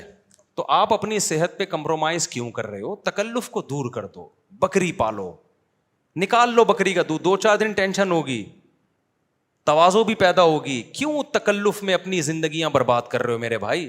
دیسی مرغیاں پال لو, روزانہ انڈے دیں گی. سمجھ رہے ہو؟ آج کل تو ڈاکٹر دیسی مرغیوں کی ترغیب دے رہے ہیں کہ بھائی دیسی انڈا ایک کھا لینا وہ فارمی 3 سے بہتر ہے. اور کچھ چیزیں تو دیسی انڈے کی زردی میں ایسی ہیں جو فارمی انڈے میں جو ڈاکٹر کہتے ہیں ہوتی نہیں ہیں. لیکن آپ مرغی نہیں پالو گے کیونکہ آپ کی پرسنالٹی کیا ہوتی ہے, اس سے خراب ہوتی ہے. آپ 3 پیس سوٹ اور ٹائی پہننے کے عادی ہو, آپ کو آفس میں ورک کرنا ہے, آپ کے پاس ٹائم نہیں ہے اصل میں ایکچولی. تو کھاؤ ڈبے پیو, برگر کھاؤ. اور پھر مجھے وہ شعر یاد آتا ہے اکبر الہ آبادی کا, وہ شعر سنا کے اپنی بات ختم کرتا ہوں. جب انگریز آیا نا تو یہ تکلف والی زندگی انگریز کے آنے کے بعد شروع ہوئی ہے, جو آج ہمیں ان چیزوں سے منع کر رہا ہے. لیکن ان چیزوں میں ڈالا کس نے ہے؟ انگریز نے ہی ڈالا ہے. ڈبل روٹی مسلمانوں کا کلچر نہیں تھا, پیزا مسلمانوں کا کلچر نہیں تھا, چائے مسلمانوں کا کلچر نہیں تھا. یہ ساری چیزوں پہ ڈالا ہمیں کس نے ہے؟ انگریز نے ڈالا ہے.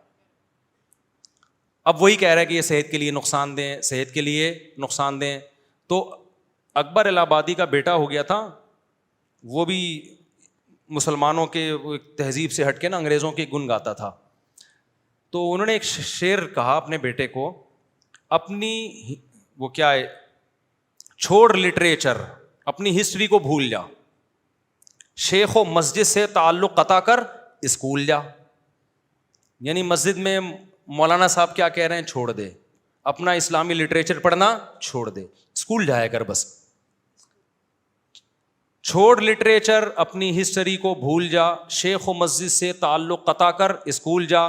4 دن کی زندگی ہے کوفت سے کیا فائدہ, کھا ڈبل روٹی کلر کی کر خوشی سے بھول جا.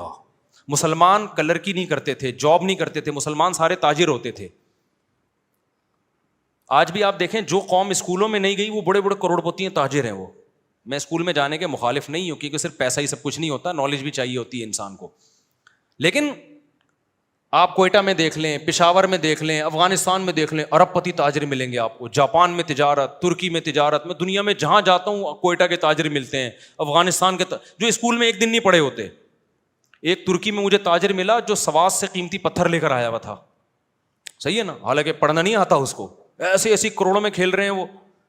مسلمان تھا, بزنس مین. انگریز نے کیا لگا دیا, انگریز کو فیکٹریوں کے لیے کلرک چاہیے تھے, آفس کے لیے, اور تو اس نے کہا کہ یہاں سے پڑھو اور آپ کیا کرو, میرے ہاں جاب کرو, میں آپ کو اتنی تنخواہ دوں گا, 3 پیس سوٹ ٹائی میں آیا کرو.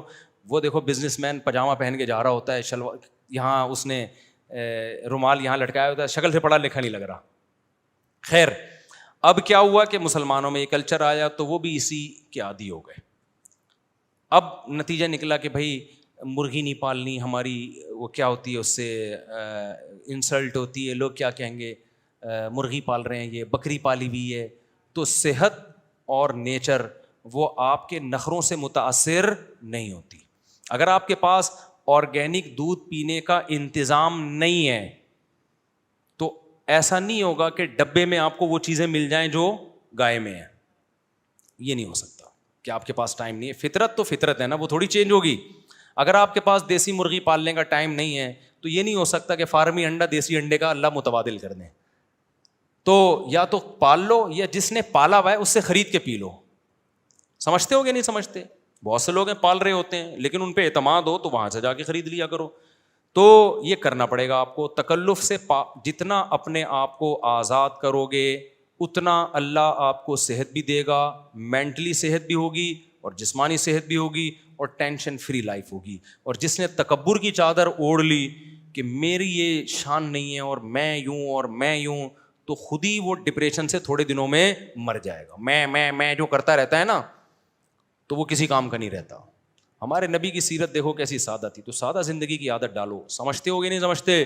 اللہ تعالیٰ سمجھنے کی, عمل کرنے کی توفیق عطا فرمائے. یہ سوال کے جواب میں بعد میں دوں گا انشاءاللہ.